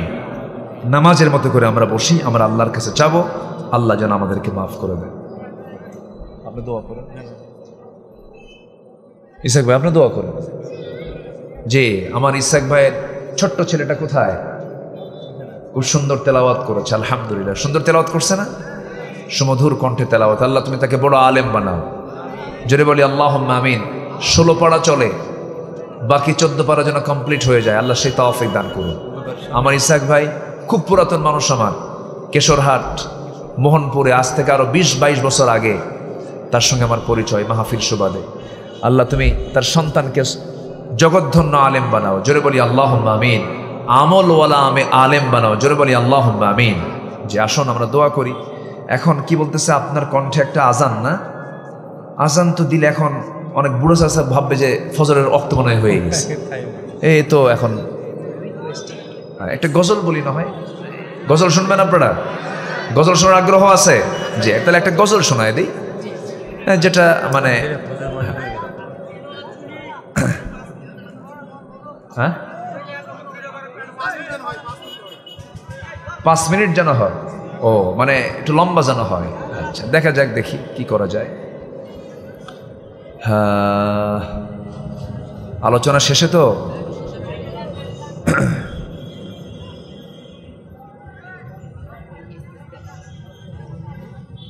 আমাদের আল্লাহর পরে প্রাণ প্রিয় মানুষ হচ্ছেন মুহাম্মদ সাল্লাল্লাহু।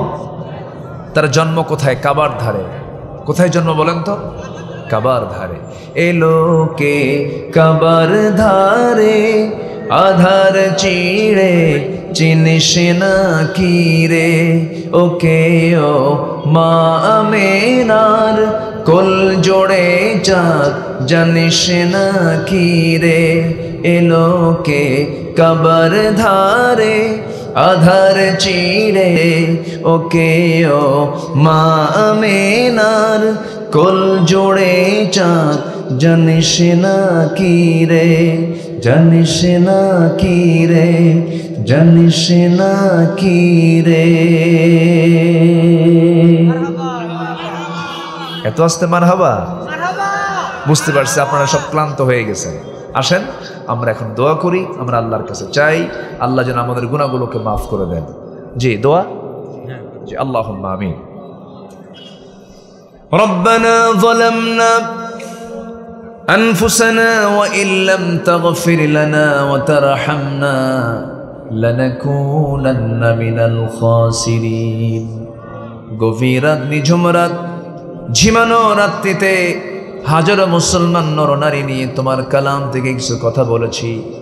কাঙ্গাল ফিগারির মতো সে শান্তি সে দুটো হাত পেতেছি। আল্লাহ গুনার দিকে নজর দিও না, বান্দা মনে করে তামাম জীবনের গুনাহগুলোকে মাফ করে দাও। জনম দুঃখিনী মা, জনম দুঃখী বাপ জান যারা চলে গেলেন, জিন্দেগির গুনাহগুলো মাফ করে দাও। কবরগুলোকে তুমি আল্লাহ জান্নাতের টুকরা বানাইয়া দাও। আব্বা আম্মার জন্য কি দোয়া তাও শিখিয়ে দিয়েছ, দিল থেকে সবাই বলুন রব্বির হামহুমা কামা রব্বায়ানি সগীরা, রব্বির হামহুমা কামা রব্বায়ানি সগীরা। আয় আল্লাহ তাআলা বিশেষ করে মাহফিলটার আয়োজন করলেন যারা, কষ্ট করে আসলেন যারা, বিনিময়ে কিয়ামতের কঠিন দিন যেদিন কেউ কাউকে চিনবে না, এমনকি মা পর্যন্ত সন্তানকে অস্বীকার করে বসবে, যেদিন মানুষ কাঁদতে কাঁদতে চোখের পানিগুলো ফুরে যাবে, চোখ থেকে রক্ত বের হওয়া শুরু হয়ে যাবে, সেই কঠিন মুসিবতের দিনে মাহফিল সবার জন্য নাজাতের মাধ্যম তুমি আল্লাহ বানায় দিও। তোমার বান্দাগুলোকে নিয়ে এমন সময় হাত তুলেছি আল্লাহ, মুসলমানদের পায়ের তলায় মাটি নাই। মুসলমানরা আজকে মার খেতে খেতে শেষ হয়ে গেল। ফিলিস্তিনকে বাঁচাও, তোমার দেওয়া নাম বাইতুল আকসাকে তুমি আল্লাহ মুসলমানদের হাতে তুলে দাও। কাশ্মীরের মৃত্যুপুরী হয়ে গেছে, কাশ্মীরকে তুমি আল্লাহ রক্ষা করো। সিরিয়াকে তুমি আল্লাহ বাঁচাইয়া দাও। 180 কোটি মুসলমানের দুনিয়ায় আল্লাহ ওমরের মতো একজন নেতা তুমি আল্লাহ পাঠাইয়া দাও। তোমার বান্দাগুলোকে নিয়ে তুলেছি যে সময়টা দোয়া কবুলের সময়, পরিবারের অশান্তি শান্তি দিয়ে দাও, রোগাক্রান্ত রোগ মুক্ত করে দাও, ঋণগ্রস্ত ঋণ মুক্ত তৌফিক দিয়ে দাও। এক কথায় যার যা প্রবলেম তুমি আল্লাহ দয়া করে সলভ করে দাও, সমাধান করে দাও। আয় আল্লাহ তাআলা নারায়ণপুরের প্রত্যেকটা ঘরকে ইসলামের দুর্গ বানায় দাও, ঘরে ঘরে খাদিজা বানায় দাও, সুমাইয়ার মতো মা পয়দা করে দাও, খালিদ বিন ওয়ালিদের মতো যুবক তুমি আল্লাহ পয়দা করে দাও। আয় আল্লাহ তাআলা এই গ্রামকে বেনামাজি মুক্ত গ্রাম হিসেবে তুমি আল্লাহ কবুল করো। আয় আল্লাহ তাআলা তোমার বান্দাগুলো কিনে এমন সময় হাত তুলেছে, যারা যা চাওয়া তুমি আল্লাহ পাওয়া করে দিও। নূর আলম ভাগ্যবান যুবকের নাম, তুমি তার খেদমতকে কবুল করো। আমার ইসাক ভাইকে কবুল করে নাও। এই মাহফিলটার শুরু থেকে শেষ পর্যন্ত যারা শ্রম দিয়েছেন, অর্থ দিয়েছেন, খরচ করেছেন, সবার দানকে তুমি আল্লাহ কবুল করো। সবার শ্রমকে তুমি আল্লাহ দয়া করো, কবুল আর মঞ্জুর করে দাও। দুনিয়া থেকে কোন দিন বিদায় নেব জানি না রে আল্লাহ, ডান হাতে আমলনামা না আসা পর্যন্ত মরণ দিও না। কত লোকের জানাজায় গেলাম, আমার জানাজা একদিন মানুষ হাজির হয়ে যাবে রে। কত লোককে বিদায় দিয়ে দিলাম, আমাকে মানুষ একদিন বিদায় দিয়ে দেবে রে। যেদিন মরে যাব সবার কানে কানে সংবাদ যাবে আব্দুল্লাহ আল আমিন নাই। আল্লাহ তাআলা সংবাদ চলে যাবে ইসাক সাহেব নাই, খবর চলে যাবে চতুর্দিকে। যারা যারা জানবে দৌড় মেরে চলে আসবে, জানাজায় হাজির হয়ে যাবে। মরা লাশ দেখে দেখে চলে যাবে রে, চোখের পানি ফেলে ফেলে কাঁদবে। কিন্তু কেউ তামাকে টেনে হেঁচড়ে আর বাড়ির দিকে নেবে না, কবরের দিকে নিয়ে চলে যাবে। কবরের সহায় দেবে, বাঁশ চাপা দেবে, মাটি চাপা দেবে। 24 ঘন্টা যাবে না, মাথার চুলগুলো খসে খসে পড়বে। 3 দিন যাবে না, চামড়াগুলো গলে গলে পোকার পেটের খাবার হয়ে যাবে। আমার দেহ চলে যাবে পোকার রাজত্বে। যে পোকা দেখে আমি ভয় পেতাম, মাত্র 7টা দিন পেটের নারী ভরে সব চোখ মুখ কান নাক দিয়ে বের হওয়া শুরু হয়ে যাবে। কিম্ভূত কিমাকার চেহারা হয়ে যাবে রে। সবচাইতে বড় শিক্ষা হলো, বাপ গেল, মা গেল, দাদা গেল, দাদি গেল, নানা গেল, নানি গেল, বন্ধু বান্ধব সব কবরস্থ হলো রে। কেউ তো দুনিয়ায় অনেকেই না, আমরা সে একই পথের যাত্রী। আল্লাহ মেহেরবানি করে তোমার পছন্দের বান্দা না হওয়া পর্যন্ত মরণ দিও না। মরণের সময় যখন চলে আসবে জবানে জারি করে দিও লা ইলাহা ইল্লাল্লাহু মুহাম্মাদুর রাসূলুল্লাহ। আসসালামু আলাইকুম ওয়া রাহমাতুল্লাহি ওয়া বারাকাতুহু।